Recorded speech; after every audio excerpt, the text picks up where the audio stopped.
माघ मेले में आयोजित 5 दिवसीय शिव महापुराण की कथा श्रवण करने का सौभाग्य आप और हम सभी को प्राप्त हुआ है। जगतगुरु महामंडलेश्वर श्री संतोषाचार्य जी सतुआ बाबा के पावन सानिध्य में ये पवित्र पावन महापुराण की कथा आप और हम श्रवण करने के लिए विराजित हैं। एक बार सतुआ बाबा जी के लिए जोरदार ताली बजाकर स्वागत वंदन। इस पवित्र पावन कथा को आप और हमको दिया है और ये कथा श्रवण करने का सौभाग्य आप और हमको मिला है। कथा के मंडप में ही विराजमान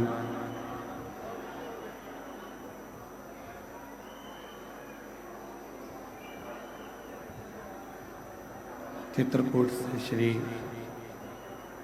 रामायणी कुटी से रामायणी महाराज जी को मैं प्रणाम करता हूँ। सौराष्ट्र की पवित्र धरा से भेंट द्वारका से महामंडलेश्वर श्री गोपाल बाबा जी को नमन। गोरख बाबा जी के परम पीठ से आए हुए परम भक्त को भी नमन। सभी साधु संत सन्यासी तपस्वी साधक उपासक सभी को मैं नमन करते हुए इस पवित्र पावन प्रांगण में विराजमान सभी शिव भक्तों को नमन करते हुए इस पवित्र पावन तृतीय दिवस की कथा को आप और हम श्रवण करने के लिए विराजमान हैं, बैठे हैं और ये पवित्र कथा आप और हम श्रवण कर रहे हैं। कथा के मुख्य यजमान श्री लल्लू जी गोपाल संस टेंट वाले श्री अजय अग्रवाल जी, श्रीमती सविता अग्रवाल जी, श्री यश अग्रवाल जी, सुरभि गर्ग सूर्य अग्रवाल जी कहीं बैठे हैं तो आप ही हैं। एक बार जोरदार ताली बजाकर इनके लिए साधुवाद जो कथा के मुख्य यजमान पद ग्रहण करें। श्री संजय तिवारी जी शनिदेव धाम शिवरतन पूर्वा संवेदपुर धाम प्रयागराज जिला अध्यक्ष गंगा पार अंतर्राष्ट्रीय हिंदू परिषद। श्री धर्मनारायण तिवारी जी, श्रीमती शकुंतला देवी जी तिवारी, श्रीमती मंजू जी देवी जी, आनंद पांडे जी, अजित पांडे जी, श्रीमती पुष्पा देवी जी, अनुराग पांडे जी, अंजू पांडे जी, श्री विवेक केशरवानी जी, श्रीमती राधिका केशरवानी जी, आराध्या आयुष प्रयागराज से। एक बार सभी के लिए जोरदार ताली बजाकर साधुवाद वंदन अभिनंदन जिन्होंने इस पवित्र पावन कथा का लाभ आप और उनको दिया है और अपने जीवन को सार्थक किया है। ये पवित्र कथा शिव की कृपा से भगवान देव महादेव की करुणा, उनकी कृपा, उनकी उदारता से चल रही है।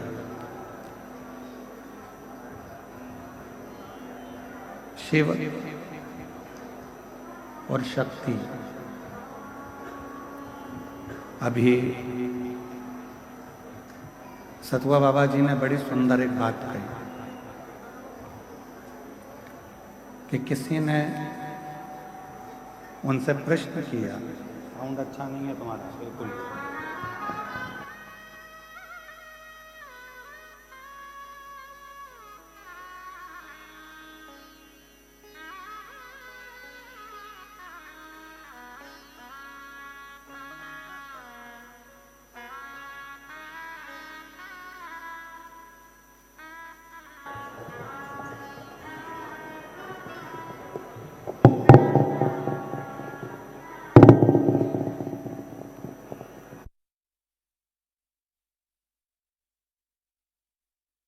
अभी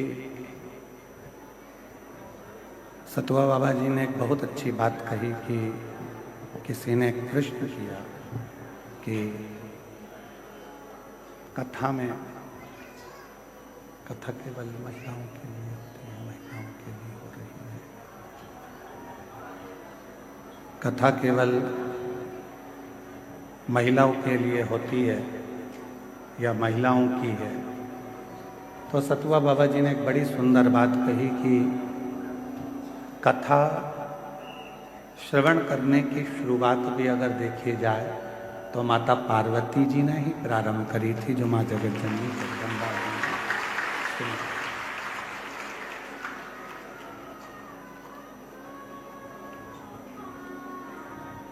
अर्थात बाबा जी ने समझाया था, बाबा जी ये बताए थे कि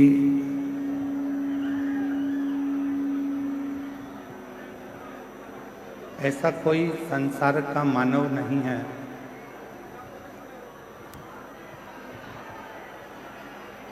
ऐसा कोई संसार का मानव नहीं है जिस मानव में थोड़ा न थोड़ा शिव और शक्ति का अंश न हो। संसार के प्रत्येक जीव में, संसार के प्रत्येक व्यक्ति में, चाहे वो जलचर हो, थलचर हो, वायुचर हो या कोई भी जीव, उसके अंदर शिव और शक्ति का एक अंश जरूर रहता है।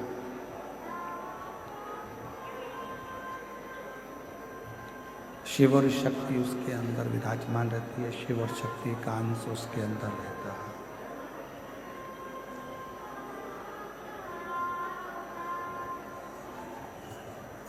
और जब तक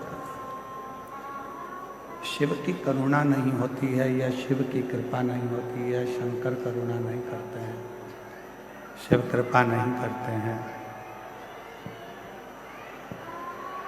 शिव करुणा नहीं करते हैं, शिव कृपा नहीं करते हैं, तब तक संसार का कोई भी मानव हो, जीव हो, वो शिव भक्ति की ओर जा ही नहीं सकता।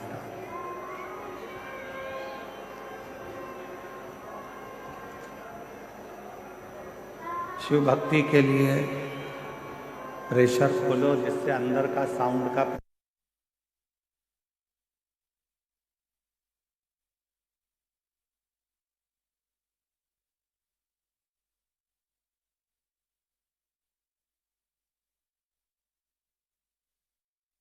अंदर का भक्त लोग कब से इंतजार कर रहे हैं कथा।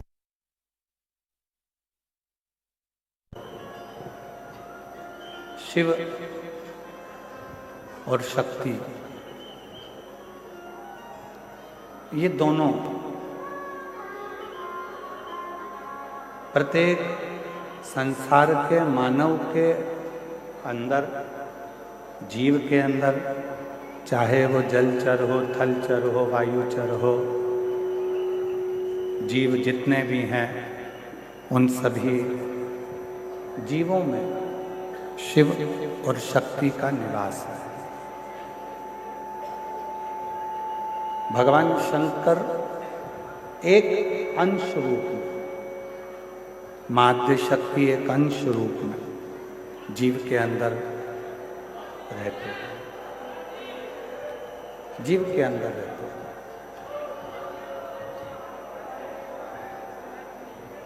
अब उन जीव के अंदर जब शिव बचा हुआ है, वो कहते हैं जीव ही शिव है और शिव ही जीव है। जीव में ही शिव रहते हैं, शिव में ही जीव रहते हैं। जब उनके भीतर शिव तत्व एक ना एक दिन अंकुरित हो जाता है, तो जो हमारे भीतर शिव बैठे हुए हैं, शक्ति बैठी हुई है,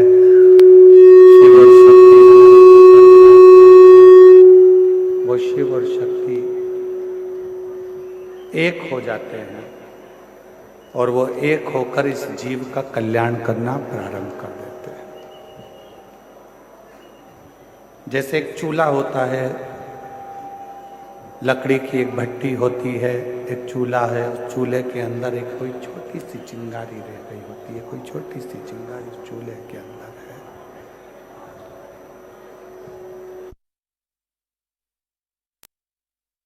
जो छोटी सी चिंगारी चूल्हे के अंदर है, उसमें फूकनी से थोड़ी सी फूक दी जाती है और फूक देते से ही वो चिंगारी अग्नि का रूप धारण कर लेती है। वो चूल्हा वापस जलने लगता है, वो अग्नि वापस जलने लगती है। केवल उसमें फूक पड़ी और वो फूक पड़ते से ही वो चूल्हे की जो अग्नि है वो प्रकट हो गई। चूल्हे की अग्नि जो है वो प्रकट हो जाती है केवल फूक पड़ने से। उसी तरह शिव महापुराण की कथा का जो प्रागण होता है, शंकर जी की कथा का जो प्रागण होता है, शिव महापुराण की कथा का जो प्रागण होता है। आशीष, अंदर भी आवाज नहीं आ रही है तो बाहर क्या आवाज?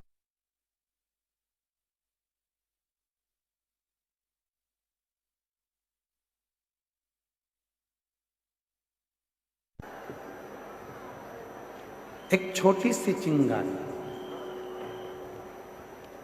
और वो छोटी सी चिंगारी एक दिन अग्नि का स्वरूप धारण कर लेती है। शिव महापुराण की कथा कहती है, भगवान शंकर का चरित्र कहता है, शिव तत्व कहता है। हम कथा में भगवान देवाधिदेव महादेव की पवित्र कथा के पंडाल में कथा श्रवण करने के लिए जाते हैं।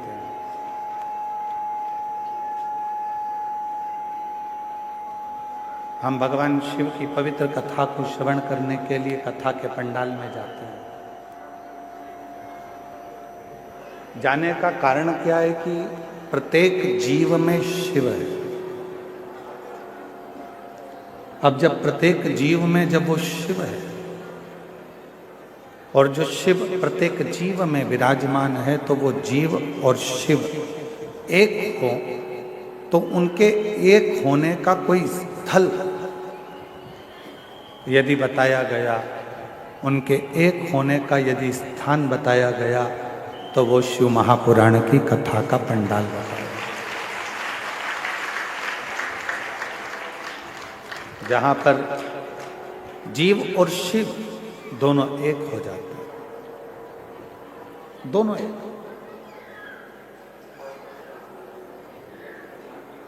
कई लोग कहते हैं, गुरुजी हम जब भगवान शंकर का मंत्र जाप करते हैं, शिव नाम लेते हैं, शिव जी का स्मरण करते हैं, शिव नाम का स्मरण करते हैं, भगवान शंकर की विरल भक्ति को धारण करते हैं या शिव नाम को हम ग्रहण करते हैं, तो हम जब भगवान शंकर के मंत्र को या शिव के नाम को जब हम जपते हैं, शिव नाम को जब हम लेते हैं, तो क्या वो देवाधिदेव महादेव तक हमारा लिया गया नाम पहुंच जाता है?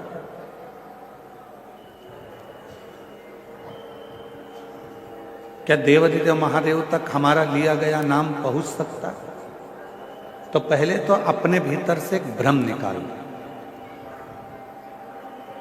अपने अंदर का एक भ्रम निकालो कि महादेव तक हम जो नाम ले रहे हैं वो पहुंचेगा कि नहीं पहुंचेगा। पहले अपने भीतर का ये भ्रम समाप्त कर।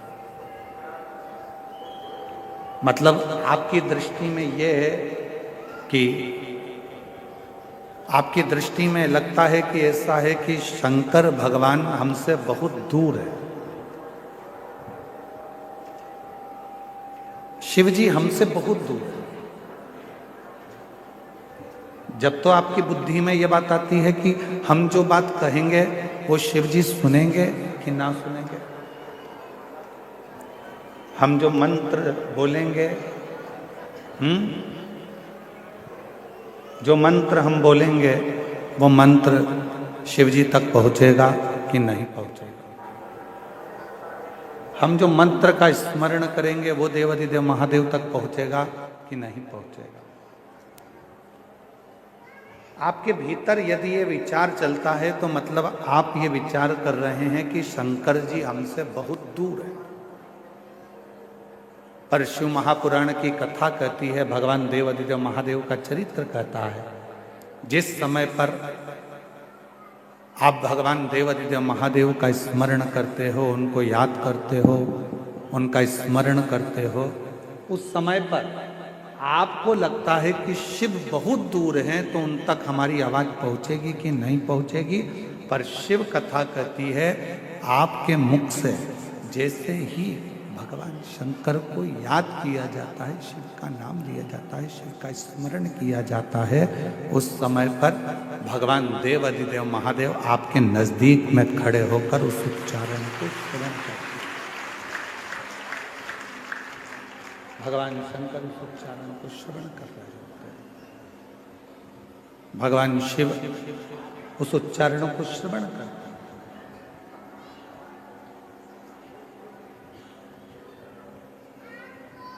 आवाज किन तक पहुंचना चाहिए? जो दूर है। जो करीब में है उन तक आवाज पहुंचाने की जरूरत ही नहीं पड़ती, वो हमारे अक्षरों को, हमारे शब्दों को देखकर भी समझ सकते। ब्रह्मा जी ब्रह्मलोक में, भगवान विष्णु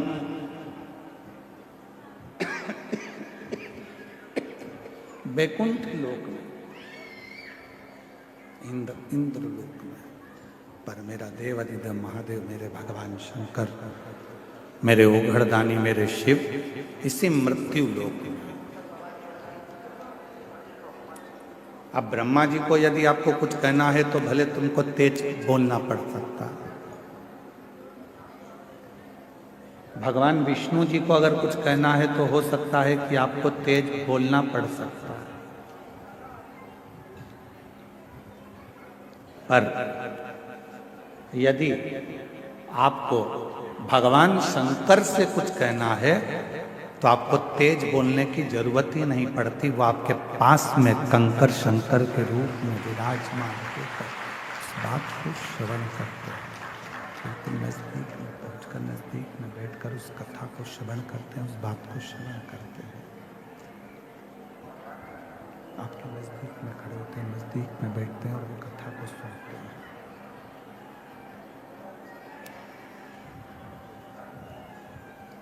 शिव नजदीक में है, भगवान शंकर नजदीक में है, शिव नजदीक में है, भगवान शंकर नजदीक में है। शिव की कथा कर रही है, भगवान शंकर का चरित्र कह रहा है, शिव महापुराण की कथा कर रही है।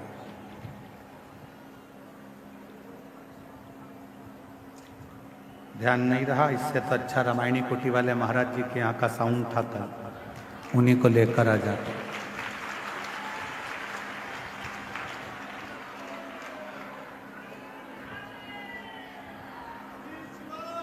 शिव को, भगवान शंकर को, देवाधिदेव महादेव को बहुत दूर ढूंढने की जरूरत नहीं। ये कल भी कथा में कहा था, आज भी कथा में कह रहा हूँ, अभी भी कथा में कर, बहुत जाने की जरूरत नहीं पड़ती। शंकर को ढूंढने के लिए बहुत दूर, शिव को ढूंढने के लिए बहुत दूर जाने के लिए जरूरत नहीं पड़ा। शिव हमारी श्वासों में, शिव हमारी रोमावली में, शिव हमारी धड़कनों में, शिव हमारे रोमों में समाहित है।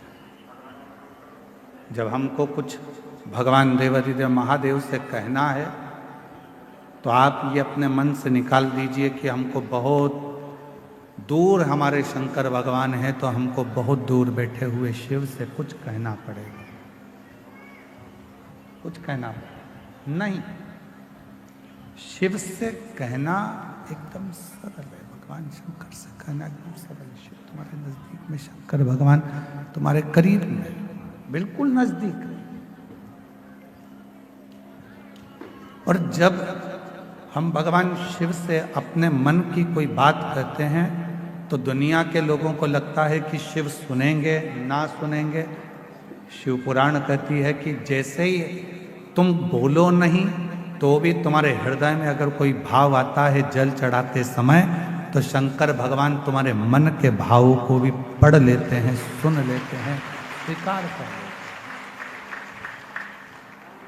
भगवान देवाधिदेव मन के भावों को, विचारों को, शिव अपने मन के भावों को, अपने विचारों को भी पढ़ लेते हैं, सुन लेते हैं। मन की शुद्ध भावों को भी पढ़ लेते हैं, विचारों को भी पढ़ लेते हैं।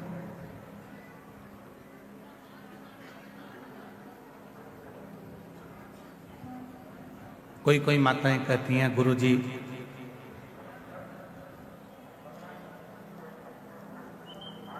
भगवान तो हमारी सुनता ही नहीं है,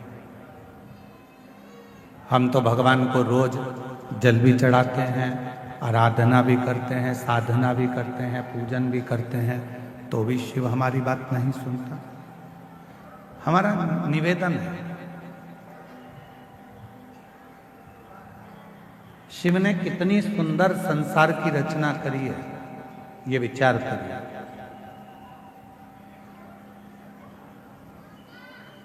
शंकर भगवान ने जो सृष्टि की रचना करी, शिव जी ने जो सृष्टि का निर्माण किया, वो कितना सुंदर करा।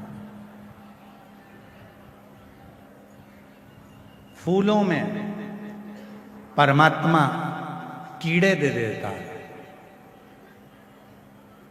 देखिए उस परमात्मा की लीला कितनी विचित्र है कि फूलों में परमात्मा कीड़े दे देता है और पत्थर में परमात्मा हीरे दे देता है। ये उस परमात्मा की कृपा, ये उस परमात्मा की दया है।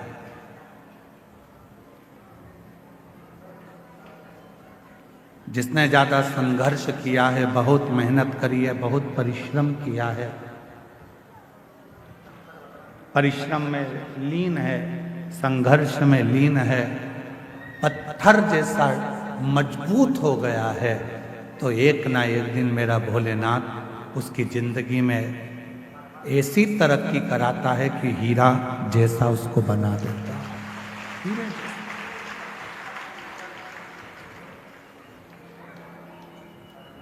बस उसके लिए एक सबसे बड़ी बात है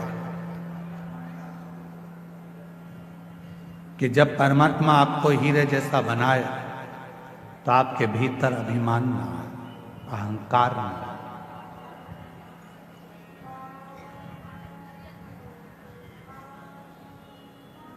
आपके भोजन करने से, अगर आपके भोजन से किसी के मुख में पानी आ रहा है तो आपका भोजन करना बेकार है।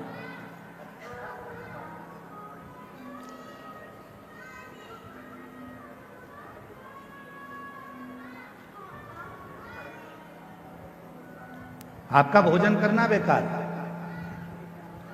आपके भोजन करने से यदि किसी के मुख में पानी आ रहा है तो आपका भोजन करना बेकार है, और यदि आपके बोलने से किसी की आंख में पानी आ रहा है तो आपका बोलना भी बेकार है।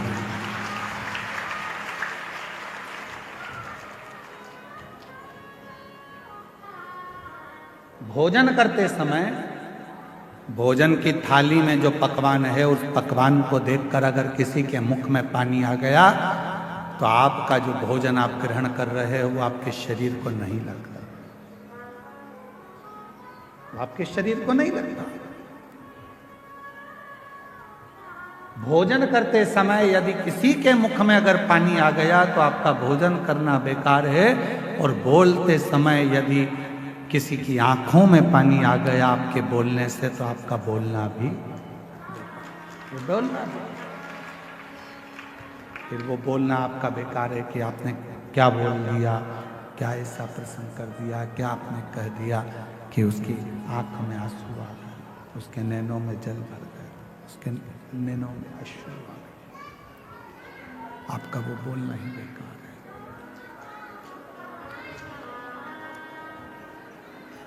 शिव महापुराण की कथा में, भगवान शंकर के पवित्र चरित्र में, शिव जी की पवित्र कथा में प्रसंग आता है। भगवान शंकर की कथा में बड़ा सुंदर एक प्रसंग आता है। पार्वती जी भोजन का जब निर्माण करती हैं पार्वती जी जब भोजन बनाती हैं, भोजन का निर्माण करती हैं, तो सबसे पहला भोजन पार्वती जी बनाकर अपने जितने गण हैं उन सभी गणों को भोजन कराते, सभी गणों को भोजन कराते।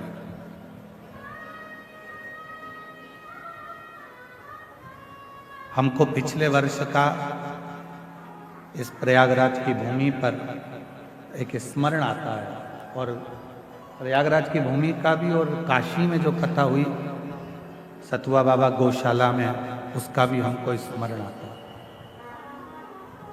जिस समय पर सतुआ बाबा गौशाला में कथा चल रही थी तो लगभग 12:30-1 बज चुकी थी, तो हम बाबा जी के साथ में दर्शन करने के लिए कहीं गए थे, वहाँ से वापिस आ रहे थे, तो हमने सतुआ बाबा जी से पूछा कि प्रसाद हुआ आपका? तो कहा महाराज जी अभी बहुत सारे लोग रह गए हैं, ये 2 बार की पंगत और हो जाए, उसके बाद फिर मैं अपने कक्ष में जाकर जो भी होगा उसको पाल लूं। एक गुरु, माता, पिता ऐसा ही होता है, सबको खिलाने के बाद सब संतुष्ट हो जाते हैं, तब वो थोड़ा सा प्रसाद पाकर संतुष्ट हो।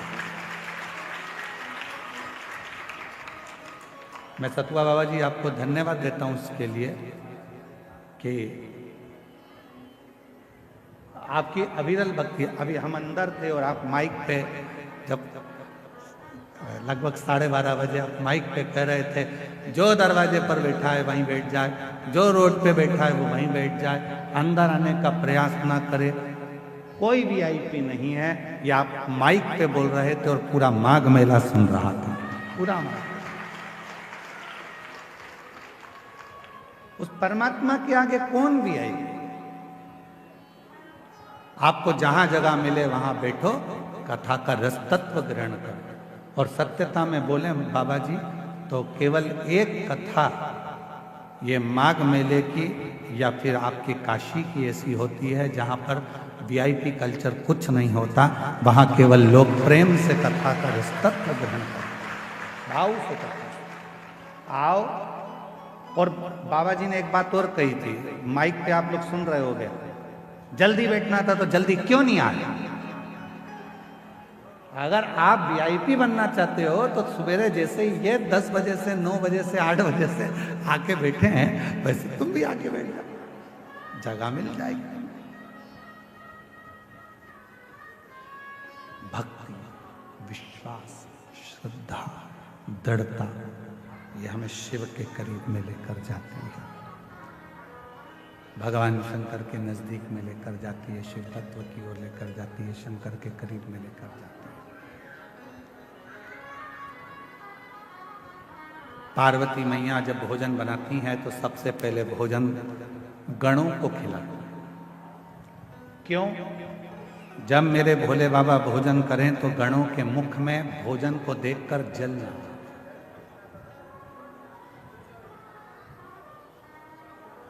पानी ना।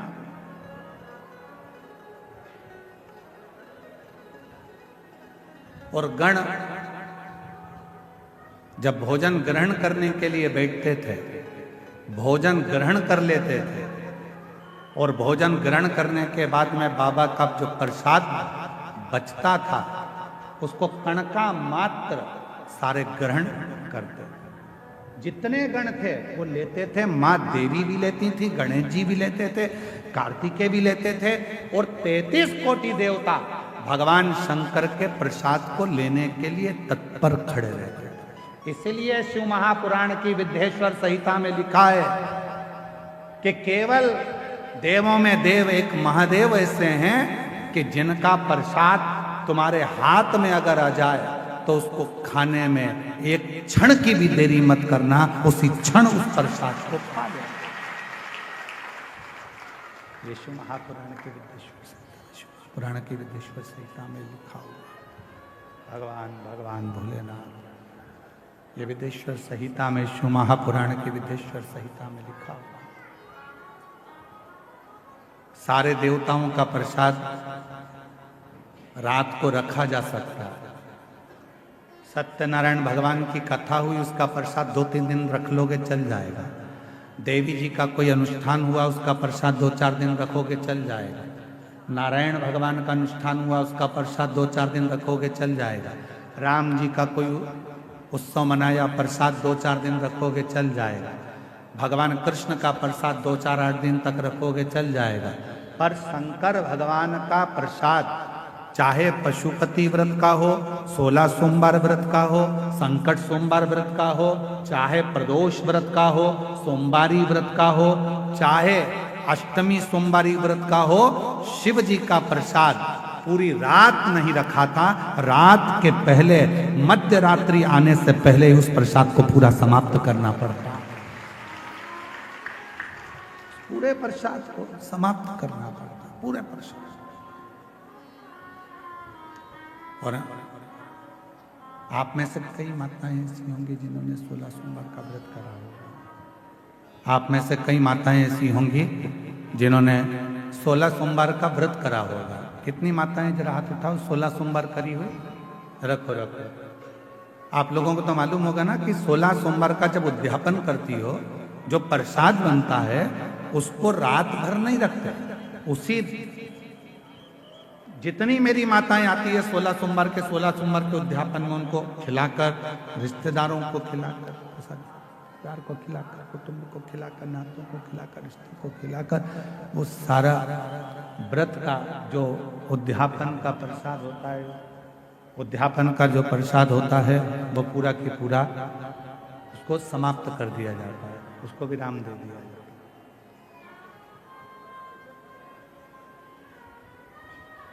पूरा 16 सोमवार का प्रसाद जो भी उद्यापन करता है उसको समाप्त।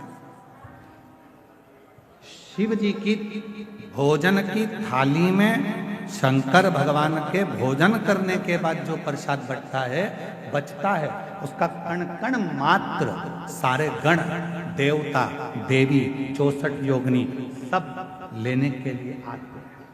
सब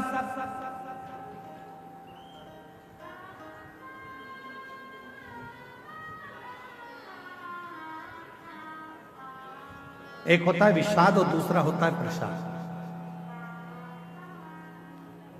जो जोड़ने से मिला वो विषाद, जो छोड़ने पर मिला वो प्रसाद। ध्यान देना थोड़ा सा। जो जोड़ने से मिला वो विषाद। धन जोड़ा विषाद होगा, कपड़े जोड़े विषाद होगा, वैभव जोड़ा विषाद होगा, सत्ता जोड़ी विषाद होगा। जो जोड़ने पर मिल रहा है वो विषाद है, और जो छोड़ने पर मिल रहा है वो सब प्रसाद की गणना में आता है। वो प्रसाद, विषाद बटोरा जाता है, प्रसाद बांटा जाता है।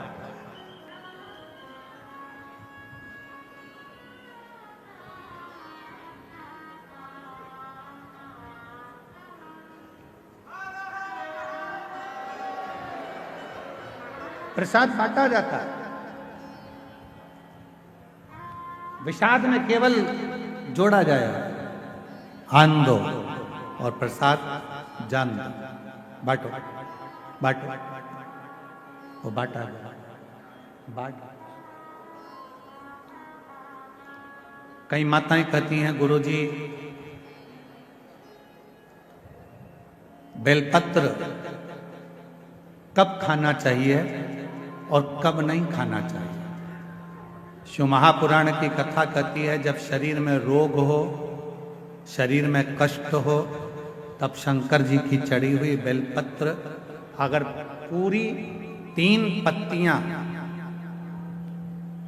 मान लो आप पूरी 3 पत्ती भी बेलपत्र की नहीं खा सकते, तो बेलपत्र के आगे की थोड़ी सी एक अंश नोक मात्र भी आपके मुख में अगर जाती है तो भी वो उतना ही असर करेगी जितनी पूरी पत्ती करती है।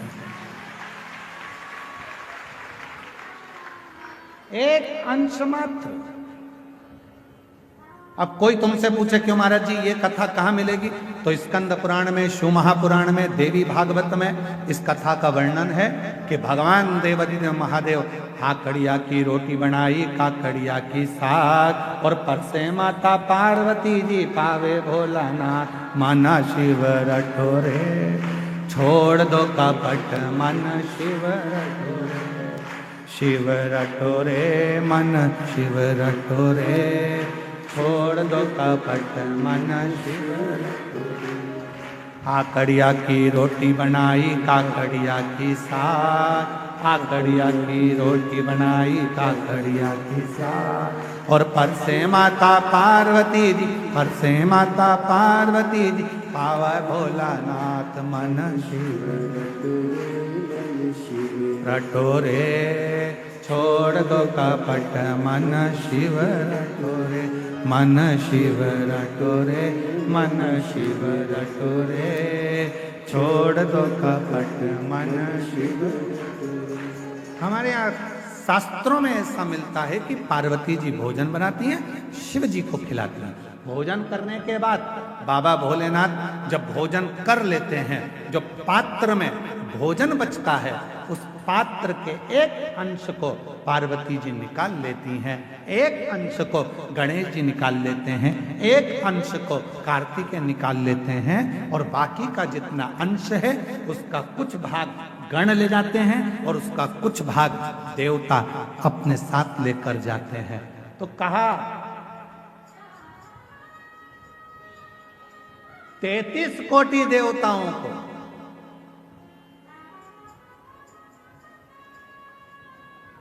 भोजन की थाली का कितना भाग मिलता था, जरा ध्यान से सुनना प्रयागराज वाले, जितनी मेरी जीजियां बैठी हैं, जीजा बैठे हैं, मेरी बेटियां बैठी हैं, बेटा बैठे हैं, जितने मेरे बुजुर्ग माँ बाप बैठे हैं, सब सावधानी से सुनना, और जितने आस्था चैनल पर, फेसबुक, यूट्यूब पर, जितना सोशल मीडिया पर सुन रहे हो, सब सावधानी से सुनना कि शिवजी की थाली में से जो भोजन बचता था वो 33 कोटि देवता, अब ध्यान देना, गणेश जी का हिस्सा निकल गया, पार्वती जी का निकल गया, कार्तिकेय जी का निकल गया, योगिनियों का निकल गया, गणों का निकल गया, उसके बाद में देवताओं का हिस्सा। आखिर वो देवताओं के हिस्से में से 33 कोटि देवताओं को उस भोजन में से मिलता कितना, कितना भोजन मिलता होगा, वो प्रश्न आता। तो कहा प्रसाद का मतलब क्या है, जो शंकर जी की थाली में से भोजन जाता था, भगवान नारायण के लिए लक्ष्मी जी लेकर जा रही हैं, और वैकुंठ जाते जाते जितने देवता उस प्रसाद का दर्शन करते थे, वो प्रसाद उतना उतना उन देवताओं की दृष्टि में समाहित होकर उनके हृदय में उतरता जाता था। भोजन का कण मात्र का दर्शन भी सुख दे जाता, कण मात्र का दर्शन भी सुख दे रहा।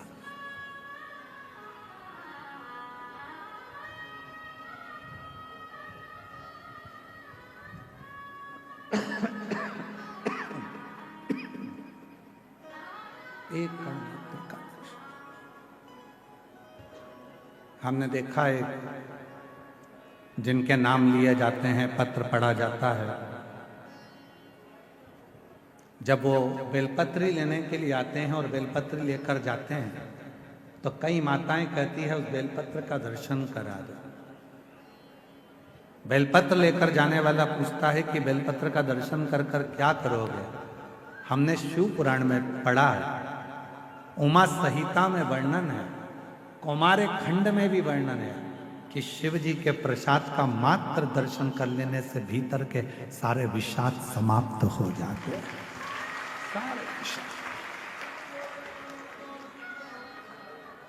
केवल प्रसाद का दर्शन करने से ही विषाद समाप्त हो जाए।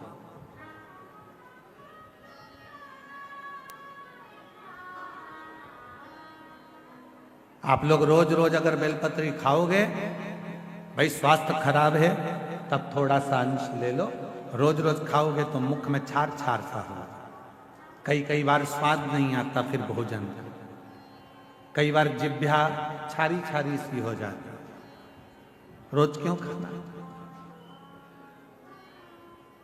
रोज बेलपत्र अगर उठाकर ला भी रहे हो, उसमें से एक अंश मात्र, कण का मात्र बेलपत्र को अपने मुख में ले लो, बहुत। बाकी के बेलपत्र का क्या करें गुरुजी? लाओ, सुखाओ, इकट्ठी हो जाए, चूरा बनाओ, चूरा बना के महीन पीस कर उसको रख लो, उसको रख लो।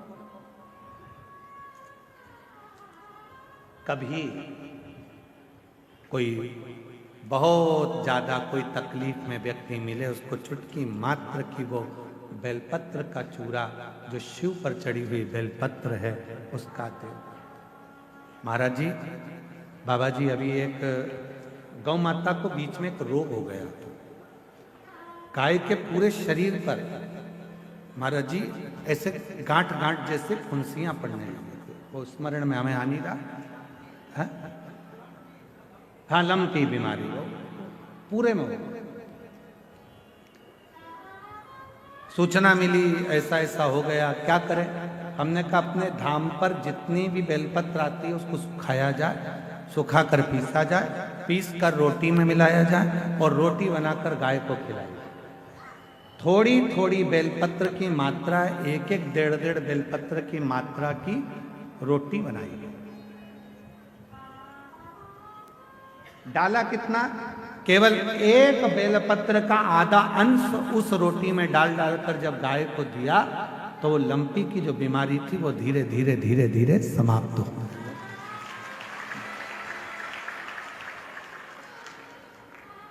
दवाई की तरह बेलपत्र की भी मात्रा होती है कि कितनी मात्रा में खाना है। ऐसा नहीं कि बेलपत्र पूरी मिली है तो हमको पूरी ही खाना है, ले जाओ, थोड़ी थोड़ी घर में सबको दे दो, बाकी के संभाल के रखो। कोई जीव को, कोई व्यक्ति को जरूरत पड़े उस समय पर वो पानी से उसको थोड़ी सी डाली और निकल गए।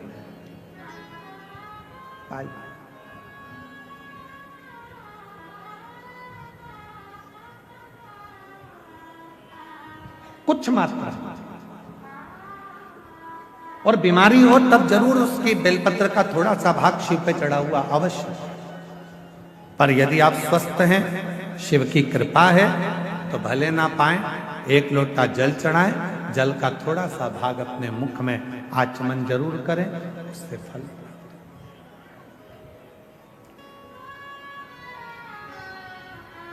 एक माता यहां बैठी है जिसको डॉक्टर ने मना कर दिया था कि तुम मां नहीं बन सकती।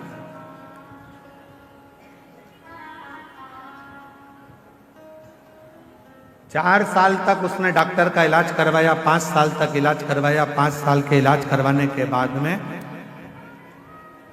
फिर 8 साल तक इलाज करवाया, 10 साल तक इलाज करवाया, और 10 साल के इलाज के बाद में उसने इलाज करवाना बंद कर दिया। सोच लिया अब मेरे घर में औलाद नहीं हो सकती। फिर 3 साल तक मंदिर मंदिर, देवालय, शिवालय, ना जाने कहां कहां जाकर गोद भरवाई। ऐसे मिलाकर 13 साल हो।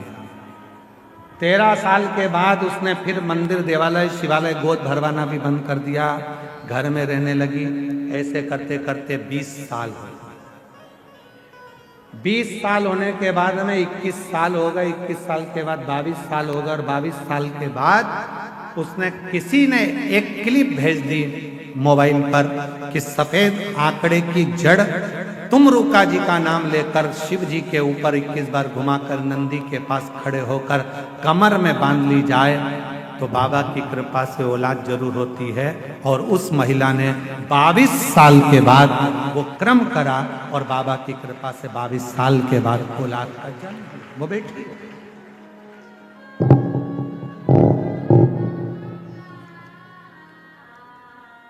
मैं कौशल्या गुप्ता, पत्नी जगदीश कुमार गुप्ता, ग्राम सराय बकेवर, पोस्ट बकेवर, तहसील बिंद की, जिला फतेहपुर, उत्तर प्रदेश से आई हैं। कहीं बैठी हो तो हाथ हिला सकती हैं, जिनके घर में 21 साल के बाद औलाद हुई है। 21 साल के बाद संतान का सुख हुआ है। गुरुदेव बहुत दुख झेला अपनी जिंदगी में। लोग मुझे बांझ कहते थे, लोग मुझे बांझ कहते थे। कोई अपनी संतान मेरी गोदी में नहीं देता था। लोग कहते थे इसकी औलाद नहीं। गुरुदेव ऐसा कोई डॉक्टर नहीं बचा जिसका इलाज ना करवाया। आखिरी में तब आपकी कथा को श्रवण किया और सफेद आंकड़े की जड़ का प्रयोग करा और बाबा की कृपा से शादी के 21 वर्ष के बाद मुझे खुशी प्रदान हुई और 21 साल के बाद मेरे घर में संतान ने जन्म लिया। 21 साल। कहीं बेटी हो तो हाथ हिला सकती हैं, बच्चे का फोटो लगाया है वो आप देख सकते हैं। 21 साल के बाद मेरे घर में बाबा ने औलाद दी। एक पत्र और है वो भी देखिए।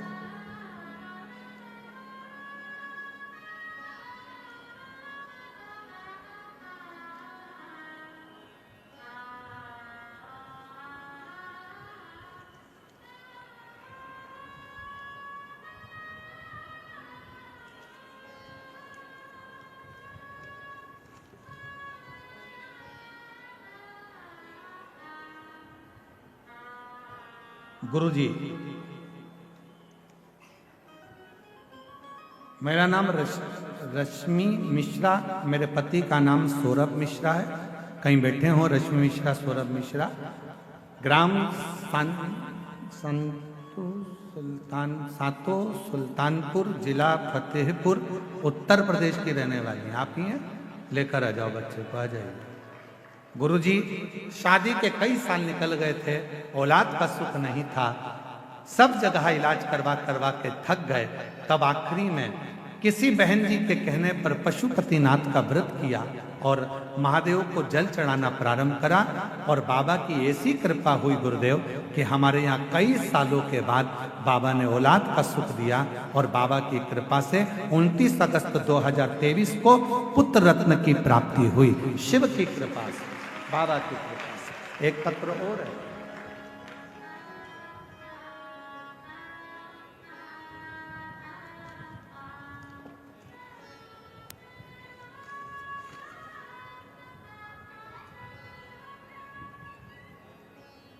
तेरी कृपा का क्या है भरोसा, कब किस पर हो जाए, जरा सी हम पर कर दो, जरा सी हम पर कर दो। तेरी कृपा का क्या है भरोसा, कब किस पर। मेरा नाम अर्चना पांडे, मिर्जापुर शहर से आई हूँ। 16 वर्ष तक मेरे घर में पुत्र रत्न की प्राप्ति नहीं हुई और बाबा की कृपा से सफेद आंकड़े की जड़ का प्रयोग और पशुपतिनाथ का व्रत किया। उससे बाबा की कृपा से 16 साल के बाद पुत्र रत्न की प्राप्ति हुई। कहीं बैठे हो तो आस। शिव शिव है, शंकर शंकर है, ओगढ़दानी ओगढ़दानी है। उस पर करा गया भरोसा विश्वास। जरूरी नहीं कि दवाई की पूरी बोतल लेकर आओगे तो पूरी की पूरी बोतल एक बार में ही पी जाओगे। दवाई का पत्ता खरीद कर लाओगे तो दवाई का पूरा पत्ता एक साथ खा जाओगे। नहीं, जैसे दवाई एक एक गोली ली जाती है, पीने वाली दवाई एक एक ढक्कन ली जाती है, चम्मच से ली जाती है, उसी तरह जब रोग बीमारी तकलीफ आए भी तो बेलपत्री का अगर थोड़ा सा भी अंश हमारी इस मुख से भीतर प्रवेश करेगा तो हमारे रोग को समाप्त जरूर करेगा, निश्चित। हमारे रोग को मिटाएगा,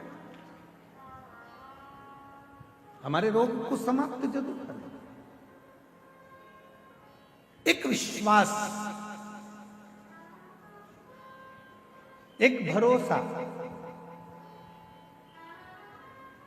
33 कोटि देवताओं में प्रसाद कैसे बंटता है तो कहा केवल दर्शन ही मूल है, केवल दर्शन।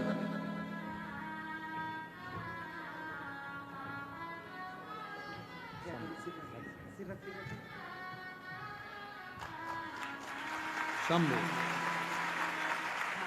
हर हर महादेव, हर हर महादेव, बोलो हर हर महादेव।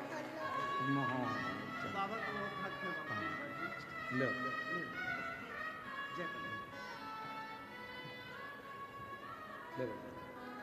बधाई आपको बहुत बाबा की।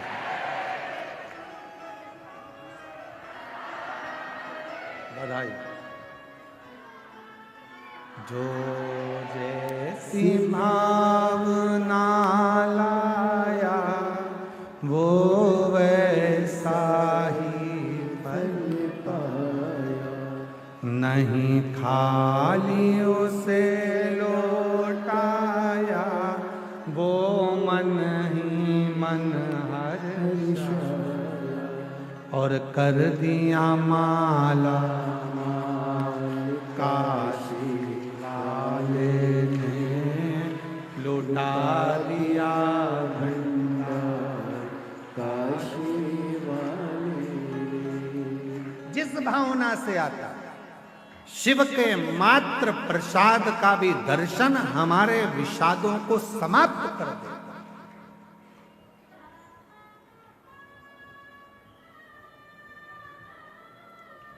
फूल की माला पहनोगे अहंकार पीछे पड़ जाएगा, अभिमान पीछे पड़ेगा। बोलो बोलो, सही है कि गलत है? फूल की माला पहनोगे तो अहंकार अभिमान पीछे पड़ जाएगा। सोने की माला पहनोगे तो चोर पीछे पड़ जाएगा। और यदि रुद्राक्ष की माला पहनोगे तो मेरा महाकाल पीछे पड़ जाएगा।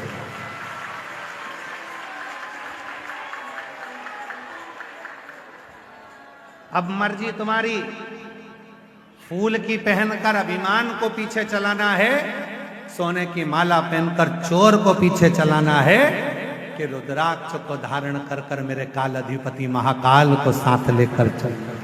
ये आपके ऊपर निर्भर, ये आपके ऊपर निश्चित करते हैं आप किस माला को धारण करना।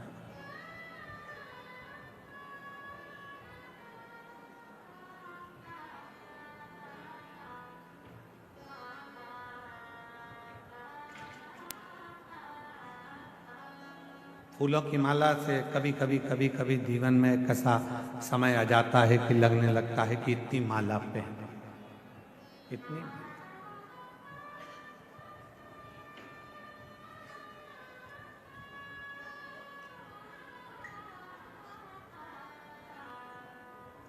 हमने एक कथा में वर्णन किया था, आप लोगों ने श्रवण किया होगा, कि जितने भी देवताओं को माला चढ़ती है उसको कहते हैं फूलों की माला, और शिव जी को जो माला चढ़ती है उसको माला नहीं कहते, उसको क्या कहते हैं? हार। मतलब मैं जिंदगी से हार चुका हूं, कुछ भी मेरे पास में नहीं है, हर जगह से हार कर तब तेरे चरणों में आकर बैठा हूं। ये हार तुझे स्वीकार करना है और मुझे विजय करना है। ये तेरे ऊपर, ये तेरे ऊपर। हार गया संसार सागर से, सब जगह से मैं हार चुका। इसीलिए शायद शिव महापुराण की कथा में वर्णन आता है कि पार्वती जी जब छोटी अवस्था में थी, बाल्य अवस्था में थी, देवऋषि नारद ने उनका भाग्य बता दिया था, इसका जो पति होगा भस्म धारण करने वाला, मृगछाला पहनने वाला और जटा जूट बांधने वाला, इनका जो पति होगा वो ऐसा अड़भंगा पति होगा। विचार कर लिया था, मैं अपनी बेटी का विवाह नहीं करूंगा, अपनी बेटी का विवाह नहीं करूंगा। विचार कर लिया, मैं अपनी बेटी को नहीं पढ़ाऊंगी, मैं अपनी बेटी का विवाह नहीं करूंगी, मैं अपनी बेटी की शादी नहीं करूंगी। ये विचार कर लिया।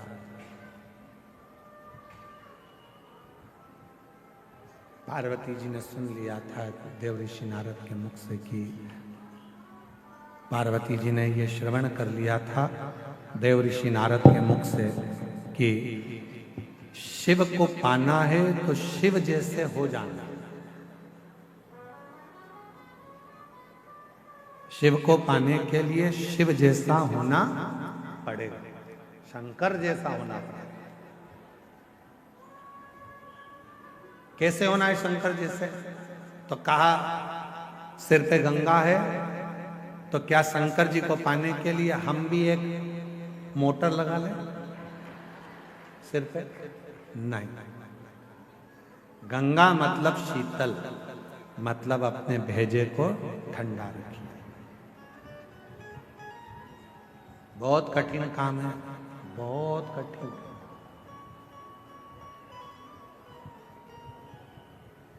दुनिया का सबसे कठिन काम अगर कोई सा है तो अपने मस्तिष्क को, भेजे को ठंडा रखना, अपने मस्तिष्क को ठंडा रखना, ये दुनिया का सबसे कठिन काम, बहुत कठिन।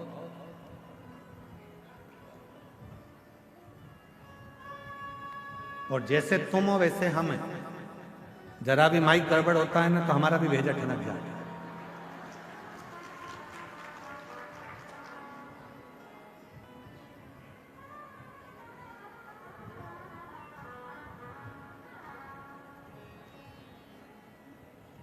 दुनिया का सबसे कठिन काम है अपने भेजे को ठंडा रखना। तो महाराज जी फिर आप कहते हो कि भेजा ठंडा रखो, जब तुम्हारा ही गर्म है तो हम काहे ठंडा रखें?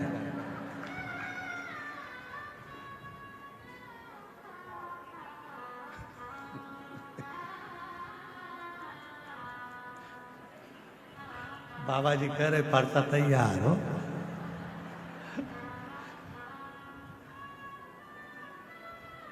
वल्लभ कुल की बलियारी जब देखो जब तैयार है, अब तो हम कैसे ठंडा रखें?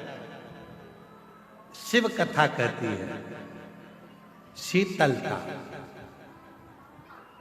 जितना समय हो सके उतने समय शांत, शीतल, संयम बहुत जरूरी। जितना समय, जितनी देर हो सके शीतलता अपने भेजे में, अपने मस्तिष्क में। फिर किसी ने कहा शंकर भगवान भस्म लगाते हैं तो क्या हम भस्म चढ़ा लें? मत चढ़ा। आप भस्म की जगह शिव की भक्ति का रंग चढ़ा, भगवान शंकर की अविरल भक्ति को चढ़ाने का प्रयास। फिर किसी ने कहा शंकर भगवान, हमने सुना है भांग चढ़ा लेते हैं, हम क्या चढ़ा? तुम्हें नशा करने की जरूरत नहीं है, क्योंकि शिव पुराण में लिखा है कि शिव जी कोई नशा नहीं करते। सतुआ बाबा जी ने एक छोटा सा पत्र भेजा है हमारे पास,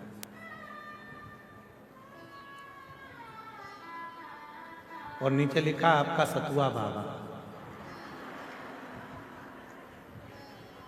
हम आपको और किसी का होने भी नहीं देंगे, हम काहे टेंशन में लेते। गुरु जी, आज के समय में नए नए बच्चे, नए नए बेटा बेटी नशे में बहुत ज्यादा लिप्त होते चले जा रहे हैं। मेरा एक आह्वान इस व्यासपीठ से है सतुआ बाबा जी का कि कैसे भी अपने बच्चों को नशे से दूर रखो, नशा मुक्त हो, और हमारा एक एक नवयुवक, एक एक युवान बहन भाई नशे की लत को छोड़कर परमात्मा के भजन की, भक्ति की और अपने कर्म को करने की, अपने कर्म को करने की, एक लक्ष्य पाने का एक नशा होता है, लक्ष्य पाने का।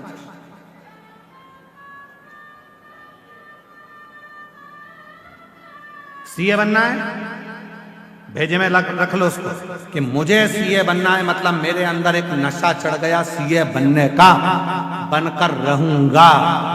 जैसे नशे वाले व्यक्ति के अंदर एक तलब उत्पन्न होती है पीने की, खाने की, ऐसी ही एक तलब तुम्हें मंजिल तक पहुंचने की होना चाहिए कि मुझे वो कर, मुझे वो मंजिल तक पहुंचना। सीए बनना, बनूंगा, बनूंगा। सरकारी नौकरी करना है, करूंगा। एक पत्र अच्छा है, पहले उसको सुनो, बहुत अच्छा पत्र।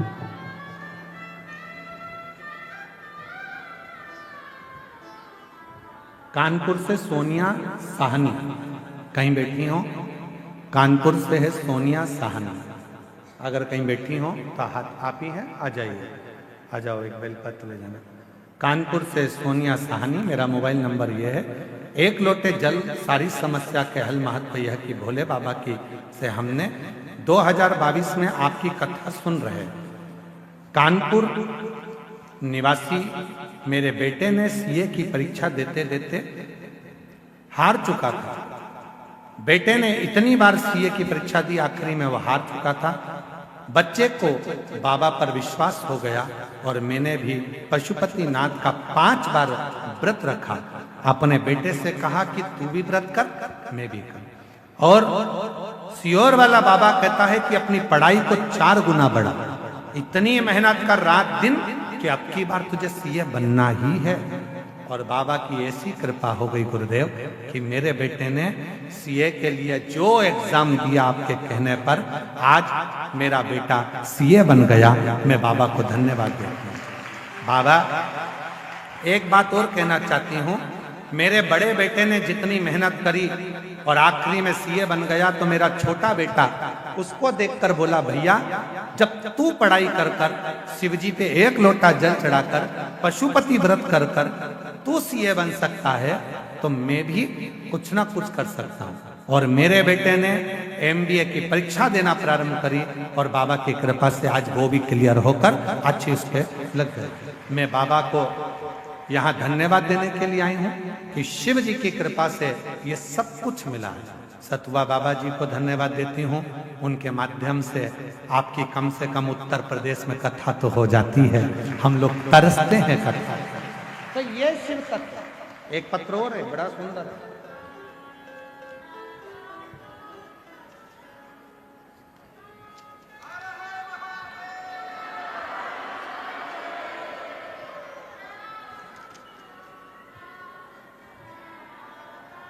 मेरा नाम कृष्ण मिश्रा, महादेव के चरणों को नमन करती हूँ। देव 2021 से शिव पुराण की कथा टीवी पर, मोबाइल पर सुनती हूँ। कहीं बैठी हो तो हाथ हिला सकती हैं। कृष्ण मिश्रा, महादेव की कथा, इसमें नाम है कृष्ण मिश्रा, तिलहर जिला शाहजहाँपुर उत्तर प्रदेश से हैं। कहीं बैठी हो तो हाथ हिला सकती हैं और आ सकती हैं। गुरुदेव, मोबाइल पर कथा सुनती थी। मेरा बेटा बहुत मेहनत कर रहा था पर सरकारी नौकरी नहीं लग पा रही थी। आखिरी में मैंने बेटे से पशुपति नाथ के व्रत का किया, खूब मेहनत करी, रात दिन एक करा और बाबा की कृपा से आज मेरे बेटे ने नौकरी के लिए जो अप्लाई करा था 2025 में मेरे बेटे की नौकरी यूपी पुलिस में लग गई है। मैं बाबा को यहाँ प्रणाम करने के लिए आई हूँ। अगला पत्र है अर्चना, फतेहपुर उत्तर प्रदेश से, एक छोटे से शहर राधानगर की निवासी हूँ। कहीं बैठी हो तो हाथ हिला सकती हैं और बेलपत्र लेने के लिए आ सकती हैं।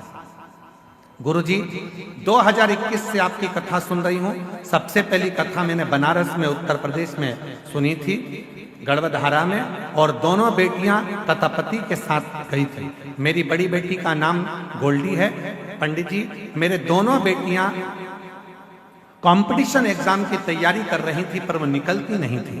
तब मेरी बड़ी बेटी ने एसएससी जीडी का एग्जाम दिया और बाबा की कृपा से एक बार कथा सुनी और बाबा से विनय कर कर मेहनत कर कर आज मेरी बेटी उसमें निकल गई। और दूसरी बेटी ने भी फिर वापिस एसएससी जीडी का एग्जाम दिया और बाबा की कृपा से वो भी क्लियर कर लिया। आज मैं बाबा को यहाँ धन्यवाद देने के लिए आई हूँ, बाबा को प्रणाम करने के लिए। ये शिव तत्व, ये भगवान शंकर की अविरल भक्ति, विश्वास जब दृढ़ होता है। ये बैठे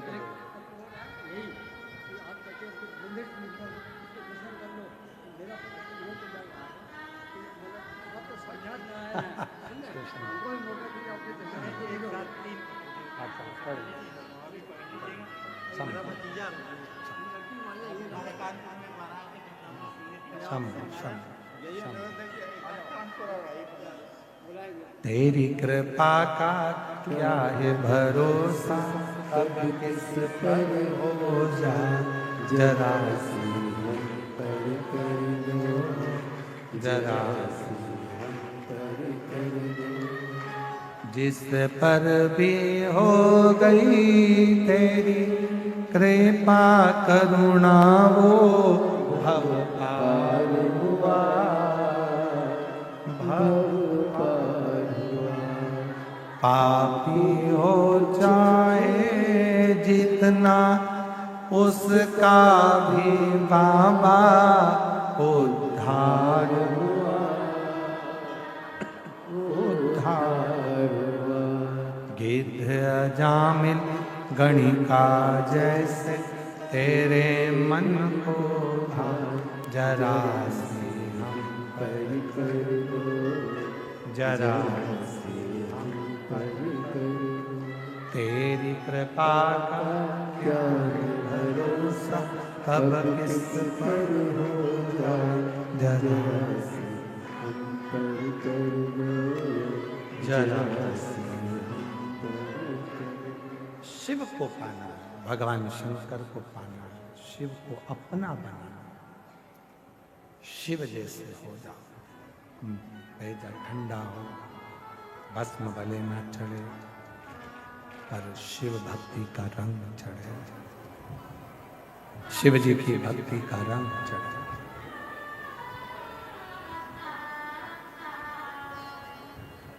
पार्वती मैया का जब जन्म हुआ, प्रकट हुई, देव ऋषि नारद ने उनका भाग्य बताया और भाग्य बताकर कहा कि इसके तो भाग्य में ये सब लिखा हुआ है। पार्वती जी ने विचार कर लिया कि मैं शिव को अपना बनाऊंगी, मैं भगवान शंकर को अपना बनाऊंगी,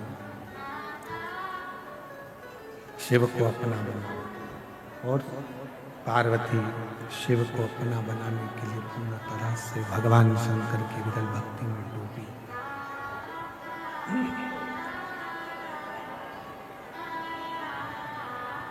पार्वती जी शिव भक्ति में डूबी। शंकर को अपना बनाने के लिए पार्वती जी शिव जैसी तप करा, साधना करी, भक्ति करी। एक समय ऐसा आ गया कि पार्वती जी की उम्र 4 वर्ष की थी। थोड़ा ध्यान से सुनना, 4 वर्ष की पार्वती जी की उम्र थी। जो कंकर मिलता था पार्वती जी उस कंकर को उठाकर शंकर बना लेती थी और उसकी पूजन करती थी।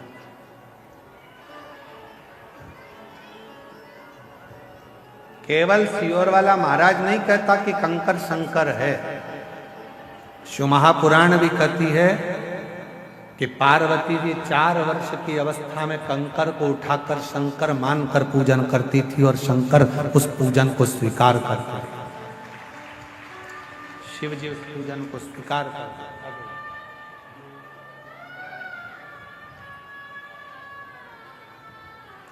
गला पकड़ रहा है, साउंड बहुत ज्यादा, गले से बोलते नहीं बन रहा है।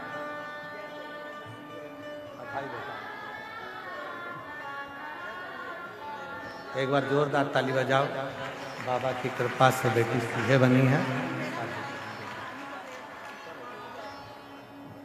शिव तत्व किसको कहते हैं? शंकर की कथा किसको कहते हैं? शिव का आनंद किसको कहते हैं? 4 वर्ष की अवस्था माता पार्वती जी की है। जिस कंकर को माता पार्वती जी उठाती हैं उसी कंकर की पूजन करती हैं।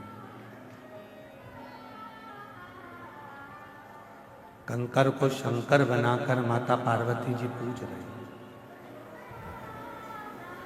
कंकर को शंकर मानकर पार्वती जी पूजन कर रहे हैं। और आपसे भी क्या कहना, एक ही निवेदन व्यासपीठ बार बार करती है, जहां बैठे हो वहीं बैठकर भूमि के कण कण को शिव मानकर जब आप अपने दिल की बात शिव से कहकर उस रज को अपने हृदय से या मस्तक से लगाते हो तो वो कंकर, वो कण कण शंकर बन जाता है और तुम्हारे हृदय की बात स्वीकार कर लेता है।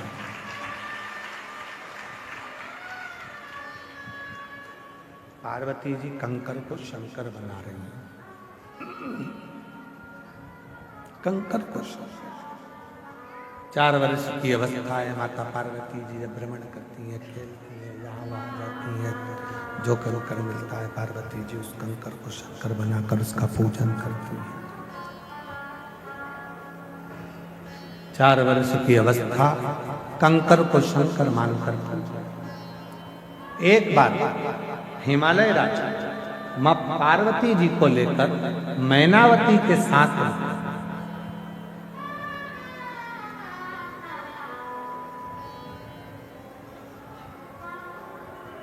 एक सभा में पहुंचे थे, जिस सभा में भगवान नारायण भी बैठे थे, ब्रह्मा भी बैठे थे, इंद्र भी बैठे थे, गरुण भी बैठे थे, वरुण भी बैठे थे, सारे देवता उस सभा में बैठे हैं।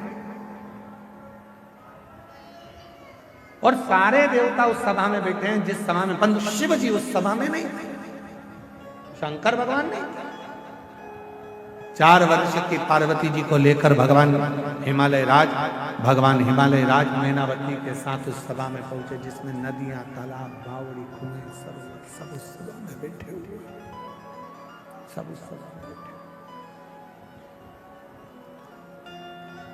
भगवान विष्णु पार्वती जी को देख रहे हैं, ब्रह्मदेव पार्वती जी को देख रहे हैं, गरुण जी पार्वती जी को देख रहे हैं, वरुण जी पार्वती जी को देख रहे हैं, सब देख रहे हैं।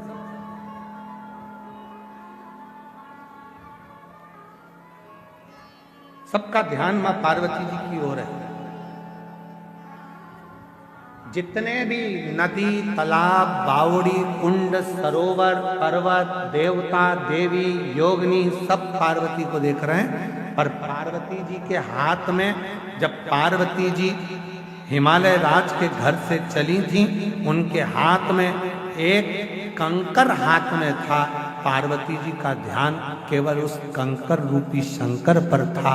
सब पार्वती को देख रहे हैं, मां जगत जननी को देख रहे हैं, पर पार्वती जी किसी को नहीं देख रही हैं। पार्वती जी केवल उस कंकर शंकर को देख रहे हैं, केवल कंकर शंकर।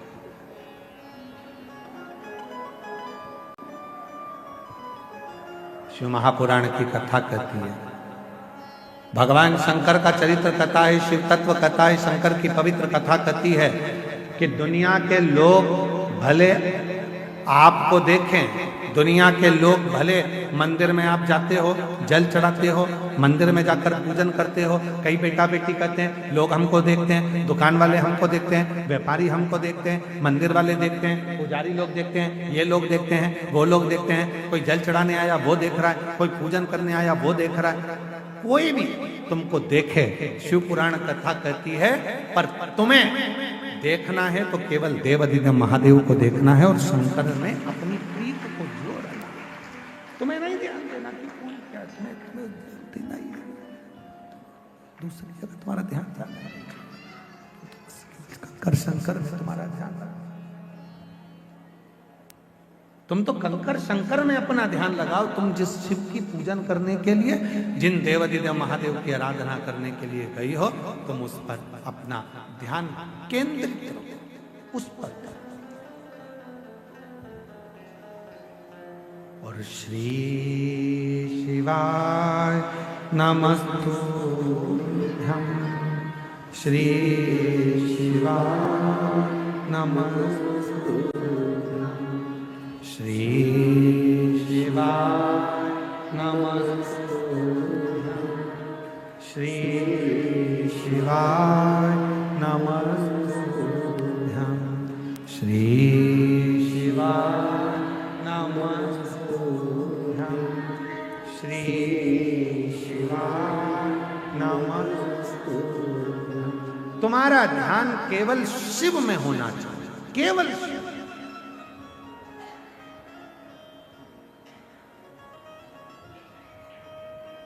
बाबा जी, इस रोड के सिरे से लेकर उस रोड के सिरे तक भक्त बैठे हैं। हम कहेंगे आस्था चैनल वालों को जरा दिखाओ, एलईडी पर भी दिखाओ और आस्था चैनल पर भी दिखाओ। रोड का एक कोना पकड़ लो माघ मेले का, और रोड का दूसरा कोना पकड़ लो माघ मेले का। पूरे रोडों पर शिव भक्त बैठे हुए हैं, हम भी उनको नहीं दिख रहे बाबा, और कई शिव भक्त ऐसे होंगे कि हो सकता है उनके कानों में आवाज पहुंचे ना पहुंचे, पर आपने जो कृपा करी है कि माघ मेले के सारे माइकों में ये आवाज जा रही है, तो उन शिव भक्तों तक ये आवाज पहुंच रही है। एक रोड के कोने से लेकर दूसरे रोड के कोने तक शायद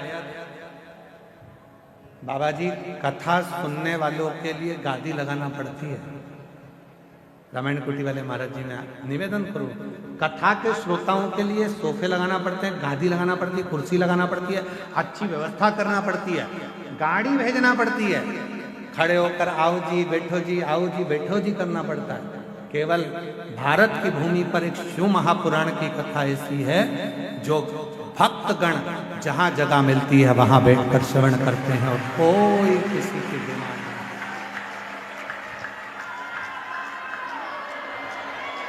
ये रोड का नजारा देखिए आप, एलईडी पर चल रहा है आस्था चैनल पर, और एलईडी पर रोड का नजारा चल रहा है। जरा देखिए कि कोई शिव भक्त की ये कामना नहीं रहती है कि हमको कुछ चाहिए। इस रोड के नजारे को देखकर पूरा प्रयागराज और पूरी भारत की भूमि के लोग इस नजारे को देखकर चकित होंगे कि रोडों पर लोग बैठ जाते हैं कथा सुनने के लिए।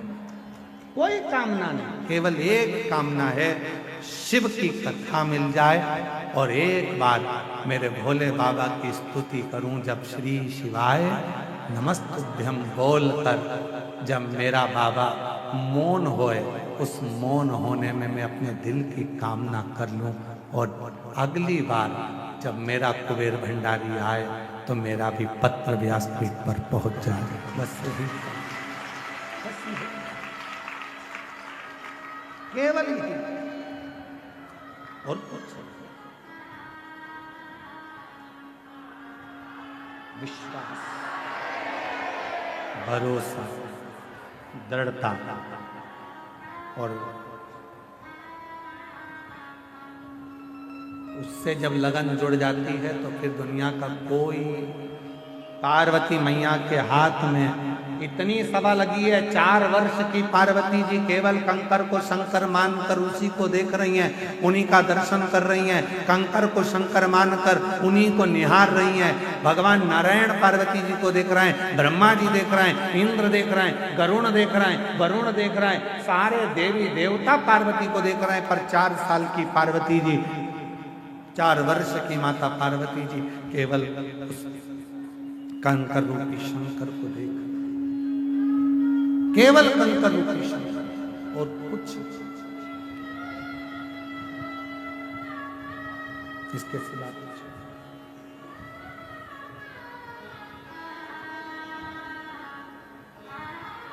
और आखिरी में हुआ पार्वती जी का चित्त शिव में समाहित। बाबा रे तेरे बिना भी क्या जीना, ओ शंभू रे तेरे बिना भी क्या जीना।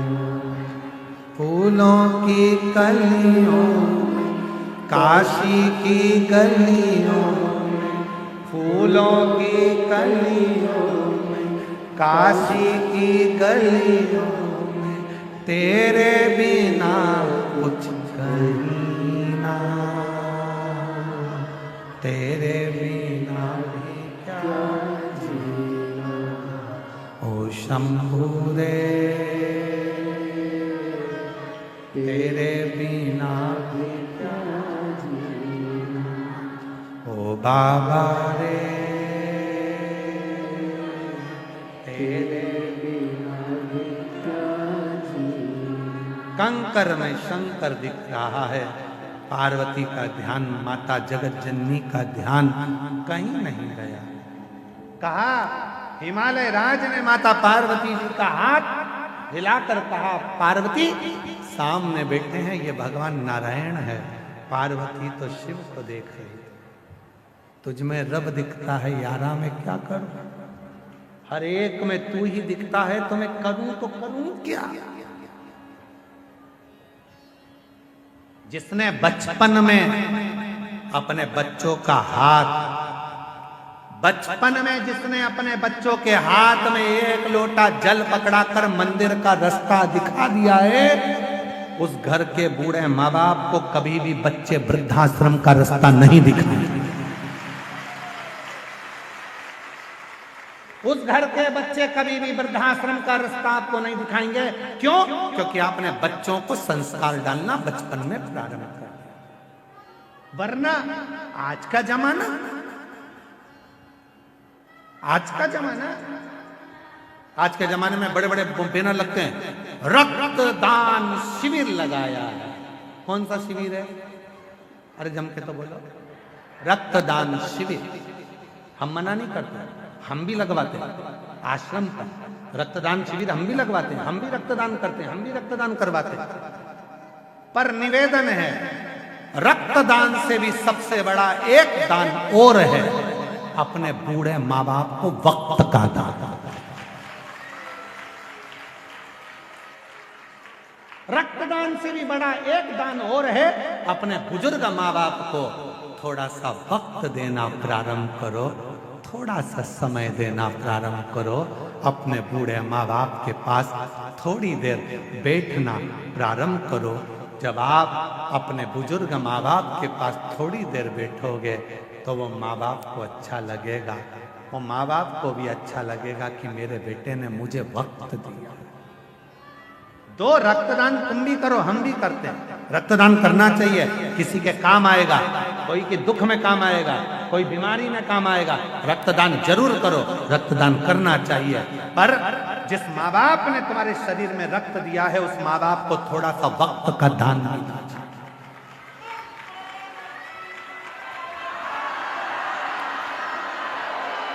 उस माँ बाप को अपने वक्त का दान दीजिए। महाराज, बेटे 4 प्रकार के होते हैं, बोलो तो बता दो। काली मिर्ची तो नहीं लगेगी? हाँ ठीक है, तो फिर सुन लेना। अच्छा, बेटे 4 प्रकार के होते हैं, 4 तरह के बेटे होते हैं। पहले नंबर का बेटा होता है पोषक, मतलब माता पिता को भोजन देता है, दवाई देता है, रहने का सुंदर व्यवस्था देता है, उसको कहते हैं पोषक। दूसरे नंबर पर होता है तोषक, जो माता पिता को संतोष देता है, समय देता है, बैठता है, भोजन भी देगा, बैठेगा भी, बातचीत करेगा। पापा कैसे हो, मम्मी कैसी हो, सिर दुख रहा है, डॉक्टर बुलवा दूं, लेकर चलो, दवाई ले लो। 2 बार 3 बार रात को उठकर भी पापा मम्मी से पूछने जाएगा कि तबीयत खराब है, पापा ठीक हो, माँ ठीक हो। इसको कहते हैं तोषक। पहले नंबर का कौन था? पोषक, जो केवल रखता है, खिलाता है, दवाई गोली करता है, पर दिन भर काम में व्यस्त रहता है, अपने माँ बाप को समय नहीं दे पाता, वो है पोषक। दूसरे नंबर पर आता है तोषक, जो अपने माँ बाप के लिए भोजन भी देता है, दवाई भी देता है और खड़ा रहता है। चिंता मत करो पापा, क्या हो गया, अभी लेकर चलता हूँ, अभी मैं तुमको ले जाता हूँ, आओ पापा मैं चलता हूँ। मम्मी चिंता क्यों करती हो? इसको कहते तोषक।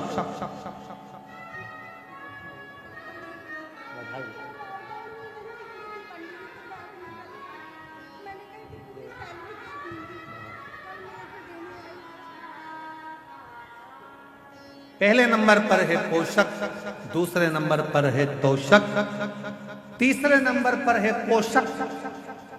दिन भर माँ बाप को कोसता ही रहता है, जमीन नहीं दी, जायदाद नहीं दी, ये कर दिया, वो कर दिया। तीसरे नंबर पर है पोषक, जो कोसता रहता है। और चौथे नंबर पर है पोषक, जो माँ बाप की जितनी प्रॉपर्टी मिले, जमीन मिले, सामान मिले, सब अपने जेब में खोसता ही रहता है, उसको कहते हैं खोसक।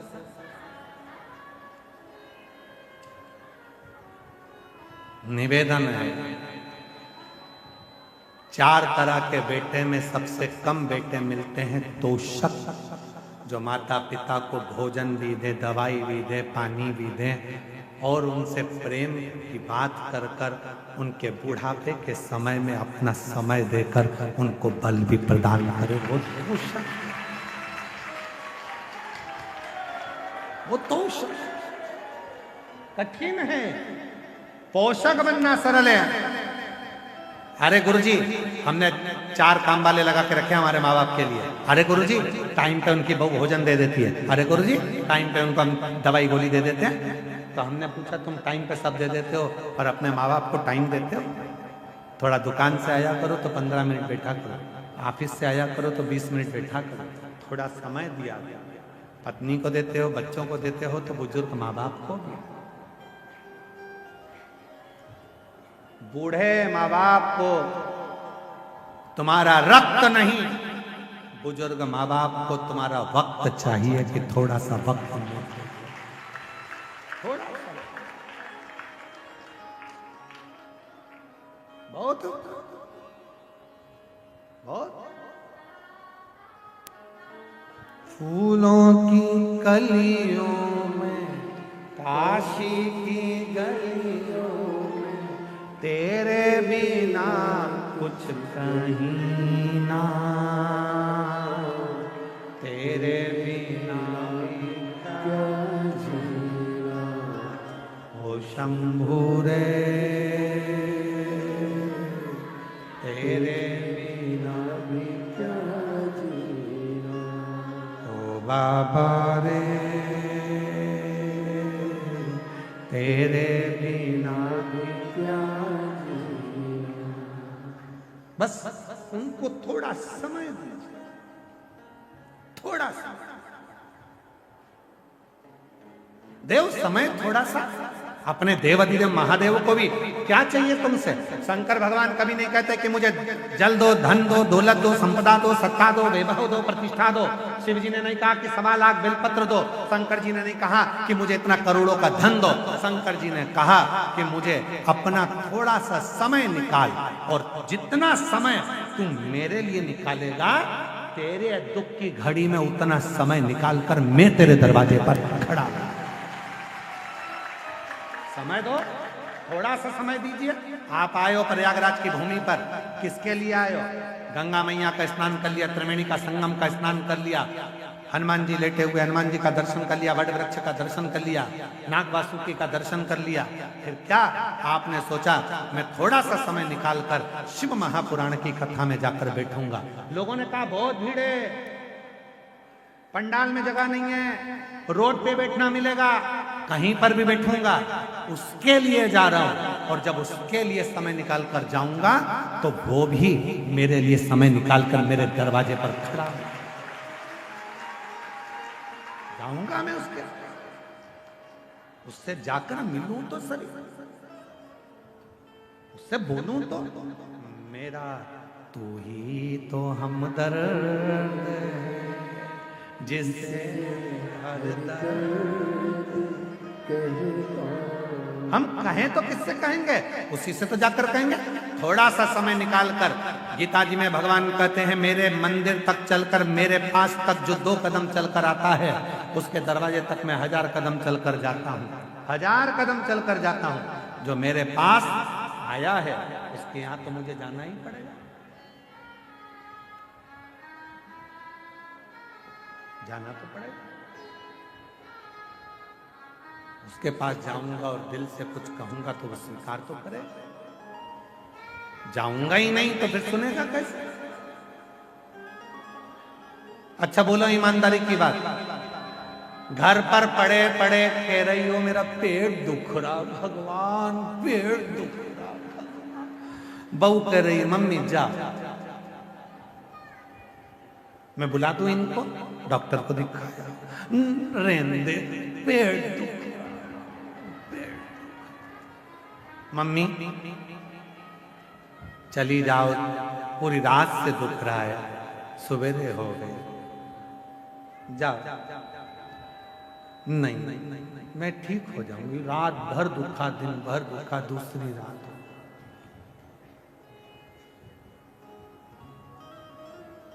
फिर कहा मम्मी तुम चली जाओ डॉक्टर को दिखाने, या मैं इनसे कहकर बुलवा दूं डॉक्टर को। अब ध्यान देना, बहुत सुंदर प्रसंग है। या तो तुम चली जाओ डॉक्टर के पास, या डॉक्टर को मैं घर बुला दूं।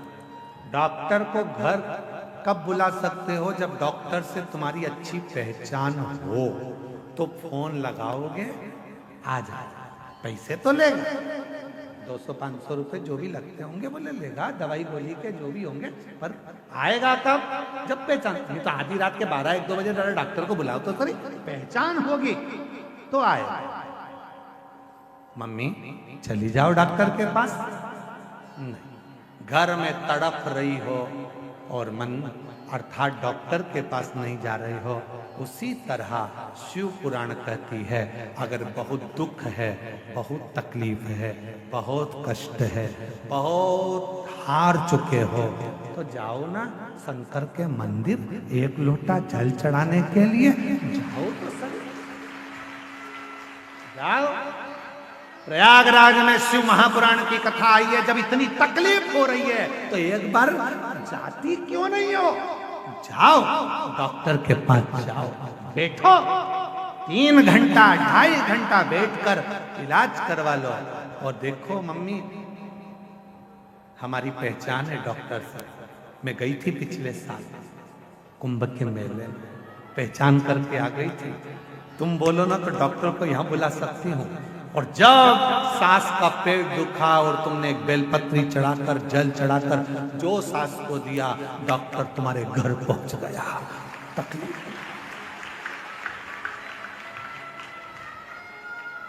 दुनिया के आगे प्रभु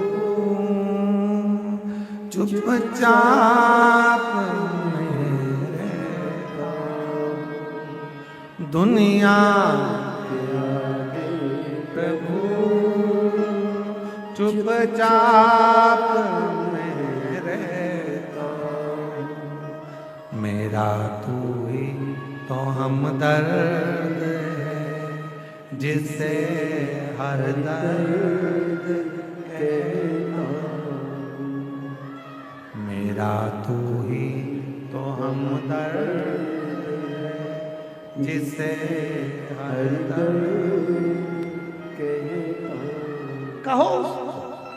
आएगा, दुख मिटाएगा, तकलीफ मिटाएगा, और उसके चरणों की सेवा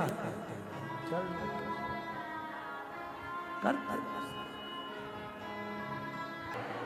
विनय करो, निवेदन करो, जहाँ जगह मिले वहाँ बैठकर बाबा को हृदय से प्रार्थना करो, दिल से बाबा को निवेदन करो, प्रार्थना करो, विनय करो। ये पवित्र कथा प्रयागराज की पवित्र धरा पर चल रही है। आज कथा का तृतीय दिवस है, तीसरा।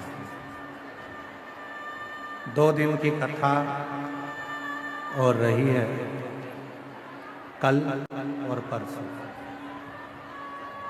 कल कथा की क्या रहेगी? जम के बोलो जरा। शिवरात्रि। कल कथा की शिवरात्रि रहेगी और परसों कथा सुबह 8 बजे से 11 बजे हो जाएगी। टीवी पर आस्था चैनल पर वही 1 बजे तक आएगी। और यहाँ कल की कथा तो वही 1 से 4 है। परसों की कथा सुबह 8 बजे से 11 बजे तक रहेगी। तो आप और हम सभी कथा का लाभ लेंगे। 2 दिन की कथा और है, बड़े भाव से श्रवण करें। ये कथा 31 जनवरी को विराम होगी।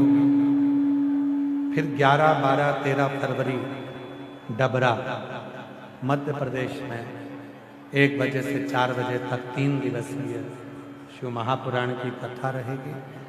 उसके बाद में 14 से 20 फरवरी रुद्राक्ष महोत्सव सीहोर में रहेगा। 15 फरवरी को ग्रीन शिवरात्रि आप और हम सब मनाएंगे। 24 फरवरी से 2 मार्च तक सिरूर अहमदनगर महाराष्ट्र में शिव महापुराण की कथा रहेगी। शिरूर अहमदनगर महाराष्ट्र में 24 फरवरी से 2 मार्च तक कथा रहेगी। 10 मार्च से 16 मार्च तक शिव महापुराण की कथा भुसावल में महाराष्ट्र में रहेगी। 20 मार्च से 26 मार्च तक शिव महापुराण की कथा जयपुर राजस्थान में रहेगी। 20 मार्च से 26 मार्च तक जयपुर राजस्थान, 10 मार्च से 16 मार्च भुसावल महाराष्ट्र, 24 फरवरी से 2 मार्च तक शिरूर अहमदनगर महाराष्ट्र में शिव पुराण की कथा रहेगी। ऐसी कथाओं का क्रम नित्य है। बाबा को अपने मन का भाव आप लोगों को कहना है। जहाँ जगह मिली है वहाँ बैठकर बाबा को अपने मन का भाव कहिए, हृदय से प्रार्थना करिए, दिल से विनय करिए, निवेदन करिए, साथ में बोलिए और बाबा को अपने मन का भाव कहिए।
बाबा देवरिदेव महादेव भगवान शिव ओगड़दानी त्रिकालदर्शी कैलाशी विनाशी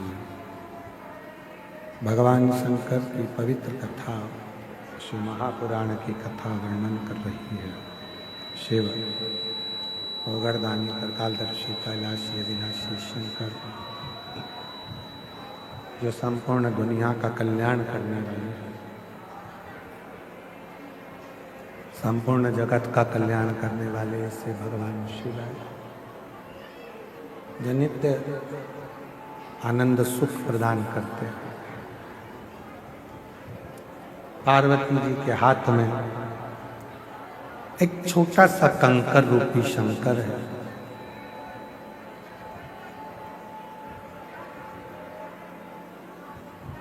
किसी को माँ जगत जननी जगदम्बा पार्वती जी किसी को भी नहीं देख रहे हैं। पार्वती जी का ध्यान कहीं पर नहीं है, माँ जगत जननी कहीं नहीं देख रही है। किसी की ओर पार्वती जी का स्मरण नहीं, केवल कंकर शंकर पर भगवान शिव के उस स्वरूप पर पार्वती जी का ध्यान है। केवल स्वरूप पर पार्वती जी का स्मरण।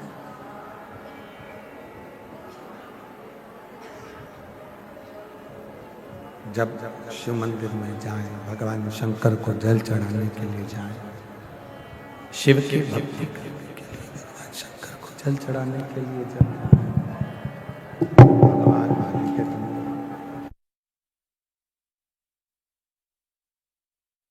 की भक्ति करने के लिए जब जाएं, भगवान शंकर की भक्ति करने के लिए जब पहुंचे, शिव स्मरण करने के लिए जब पहुंचे, शिव नाम जपने के लिए जब शिवालय में जाएं, शिव के मंदिर में, तब तुम्हारा ध्यान एकाग्र चित्त होना चाहिए। शिव की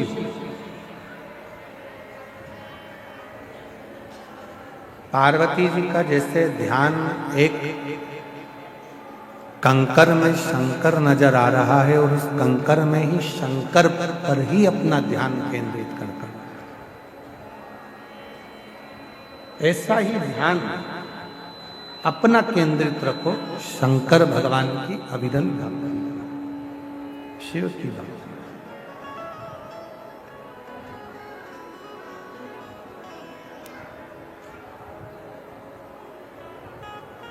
नहीं देखा किसी ने, समय आया, जब समय आया बाबा देवरिदेव महादेव दिखे नहीं, बस केवल उस कंकर में शंकर दिखे और कहीं नहीं। कभी कभी मेरी जीजियों, मेरे जीजाओं, मेरी बेटियों बेटाओं, मेरे बुजुर्ग माँ बाप याद रखना, कभी कभी तुम्हारे घर में जो शंकर जी विराजमान है, तुम्हारे घर में जो शंकर जी का शिवलिंग है, तुम्हारे घर में जो शंकर भगवान का शिवलिंग विराज रहा है, कभी कभी उस शिवलिंग में भी तुम्हें भगवान शंकर के चेहरे नजर आने लगता है। कभी कभी ये पूर्ण परीक्षाएं जब तुम पास कर लेते हो, पूर्ण परीक्षा, जब संपूर्ण परीक्षा तुम्हारी पास हो जाती है, संपूर्ण परीक्षाएं आप पास कर लेते हैं, तब आखिरी में तुम्हें वो शंकर भगवान के प्रतिबिंब में, शंकर भगवान के शिवलिंग में, तब आखिरी में तुम्हें शिव का स्वरूप दिखने लगता है, भगवान शंकर का प्रतिबिंब स्वरूप।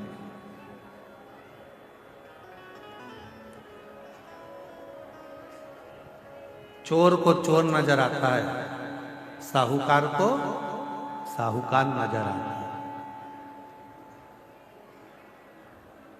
सेठ को सब सेठ नजर आता है, भक्त को सब भक्त नजर आता है। और जो शंकर की भक्ति करने वाला होता है, शिव का भजन करने वाला होता है, जिसकी बुद्धि में शिव समाया होता है, वो आकाश में, आकाश की धुंध में भी, आकाश के मंडल में भी शिवलिंग को देखता रहता है। कभी कभी वो शंकर का शिवलिंग उसको आकाश में, कभी कभी वो शिवलिंग उसको आकाश में भी देखता है, कभी कभी वो शिवलिंग उसको आकाश में भी नजर आता है। उसकी भक्ति, उसका विश्वास, उसकी दृढ़ता, उसके भीतर की श्रेष्ठता, उसके भीतर का आनंद उसको परमात्मा के करीब में लेकर जाता है। परमात्मा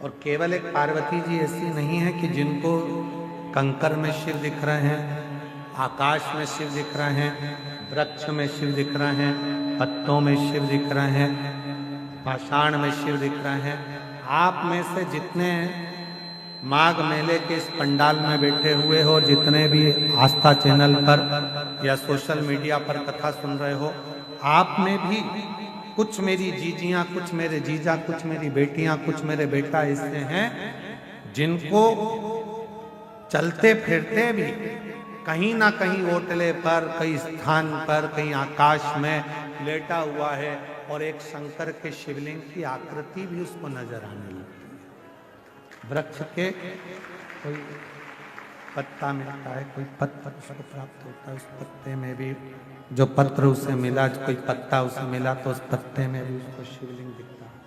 शंकर भगवान का शिवलिंग नजर आता है, एक पत्ते में भी शिवलिंग दिखता है।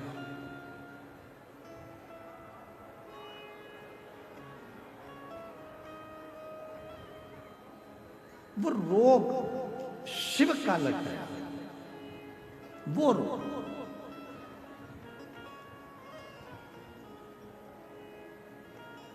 शिव कथा करते हैं। शंकर भगवान साधना से ज्यादा समर्पण से प्राप्त होते हैं।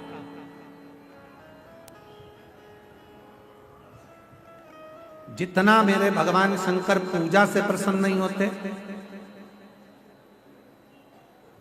जितना शंकर भगवान मेरे तप से प्रसन्न नहीं होते,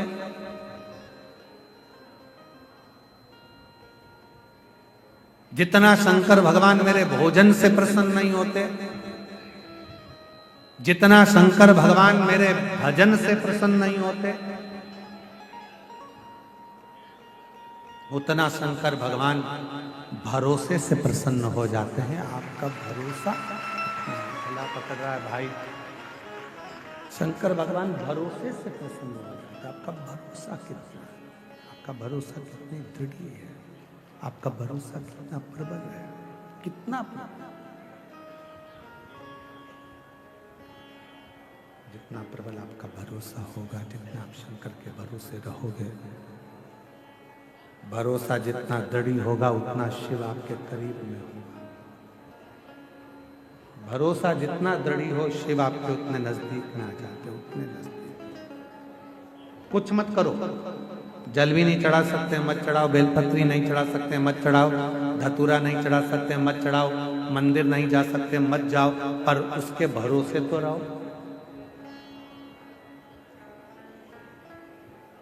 भरोसा इतना रखना कि मेरे ऊपर दुख आया है, मेरा दुख मेरा नहीं रहेगा, मेरे भोलेनाथ का रहेगा, वो मेरा दुख का। भरोसा इतना। आज व्यक्ति भरोसा नहीं रख पाता, भरोसा उसका रहता ही नहीं। आज व्यक्ति भरोसा नहीं रख पाता। कुछ पत्र हैं, उस पत्र में देखिए, एक पत्र है,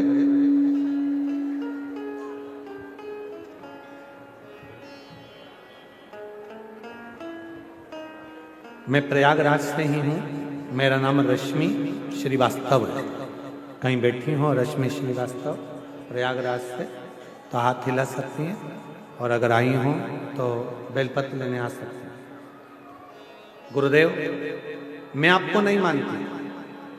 प्रयागराज में पिछली बार मेरी पड़ोसन ने कहा कि वो सियोर वाला बाबा कथा कहने आया है, पंडाल में बैठकर जो मांगते हैं वो मिलता है। मैं तो केवल आपका पंडाल देखने के लिए आई थी, पर मैंने सुना कि यहाँ जो मांगो वो मिलता है, तो बैठ गई कथा के पंडाल में। और वहाँ की मिट्टी को आपने कहा था प्रणाम कर कर बोल कर जाना क्या चाहिए। और मैंने अपने बेटे के लिए सरकारी नौकरी मांगी थी। बाबा सत्य कहती हूँ, आप पर मेरा भरोसा नहीं था, पर आज छाती ठोक कर कहती हूँ 1 साल भी नहीं होने दिया, बाबा ने मेरे बेटे की रेलवे में सरकारी नौकरी दी। कहीं बैठी हूँ, प्रयागराज से हूँ, मेरा नाम रश्मि श्रीवास्तव है, मेरे पति का नाम जगन श्रीवास्तव है, मेरे 2 बच्चे हैं, एक बेटा एक बेटी। आज बाबा की कृपा से बाबा ने मेरे बेटे की सरकारी नौकरी रेलवे में लगा दी। किराए के मकान में रहती थी। सुना था कि आपके पंडाल की मिट्टी भी कमाल की होती है, ले गई थोड़ी सी, और आज खुद के मकान में रहती हूँ। 1 साल में बाबा ने मुझे किराए के मकान से भी बाहर निकाला। वो आप सीहोर वाले महाराज पर कभी भरोसा मत करना, बिल्कुल भी मत करना, बिल्कुल मत करो। आप सीहोर वाले महाराज पर भरोसा मत करो, पर सीहोर वाला महाराज जिस महादेव पर भरोसा करता है, उस महादेव पर तुम भी भरोसा करो। वो खाली नहीं छोड़। एक पत्र लिखा है, मेरा नाम प्रियंका पांडे है, मैं ग्राम रामचंद्रपुर, पोस्ट कटरा, गुलाब सिंह जिला प्रतापगढ़, उत्तर प्रदेश की निवासी हूँ। कहीं बैठी हो, हाथ हिला सकती हैं और आ सकती हैं, आ जाइए अगर कहीं। गुरुदेव, मेरी माँ लीला शुक्ला का स्वास्थ्य बिगड़ा, डॉक्टरों को बताया तो कहा इनके दोनों गुर्दा खराब हो गए हैं, उनके पास में आधे से 1 घंटे का समय है, अवस्था भी ऐसी है कि ठीक नहीं हो सकती। करा क्या जाए, केवल 1-2 घंटे का समय दिया। हमने डॉक्टर से कहा कुछ तो इलाज करिए। हम आपकी कथा टीवी पर सुने, और टीवी पर सुनी तो कहां सुनी, दिल्ली में हम हमारी सास को लेकर चले गए और वहां अस्पताल में उनका इलाज चल रहा था। तब टीवी पर एक छोटा सा आपका कथा सुनी और इतना विश्वास हो गया कि अब तो शिव जी को जल चढ़ाऊंगी। दिल्ली में ही शंकर के मंदिर में जल चढ़ाकर मां को देना प्रारंभ करा।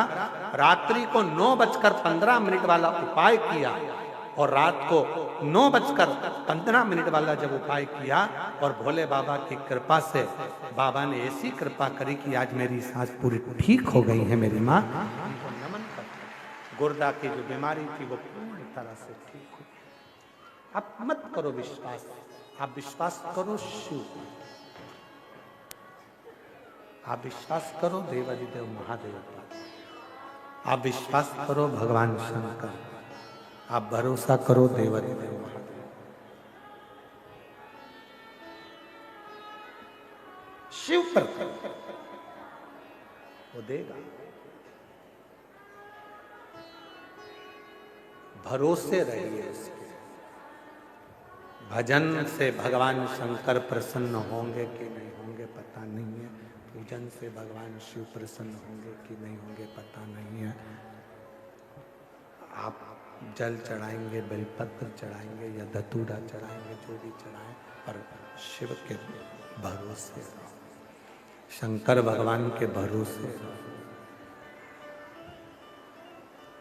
हम तो बाबा के भरोसे चलते हैं, हम तो बाबा के भरोसे चलते हैं।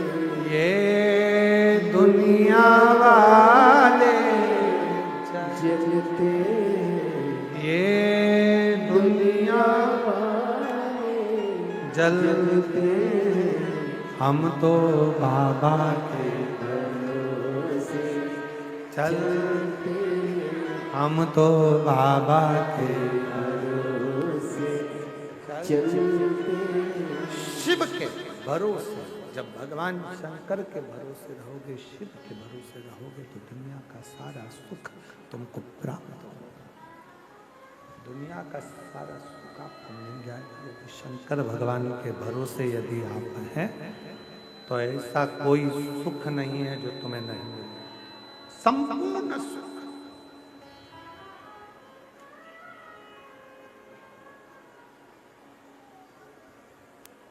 कितना सुंदर कहा है।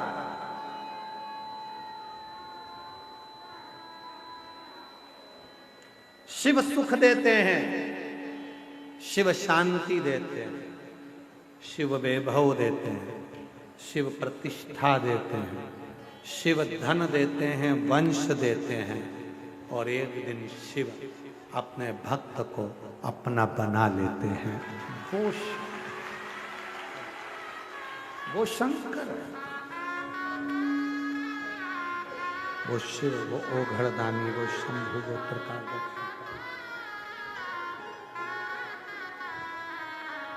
बाबा ने हमको चलना सिखाया,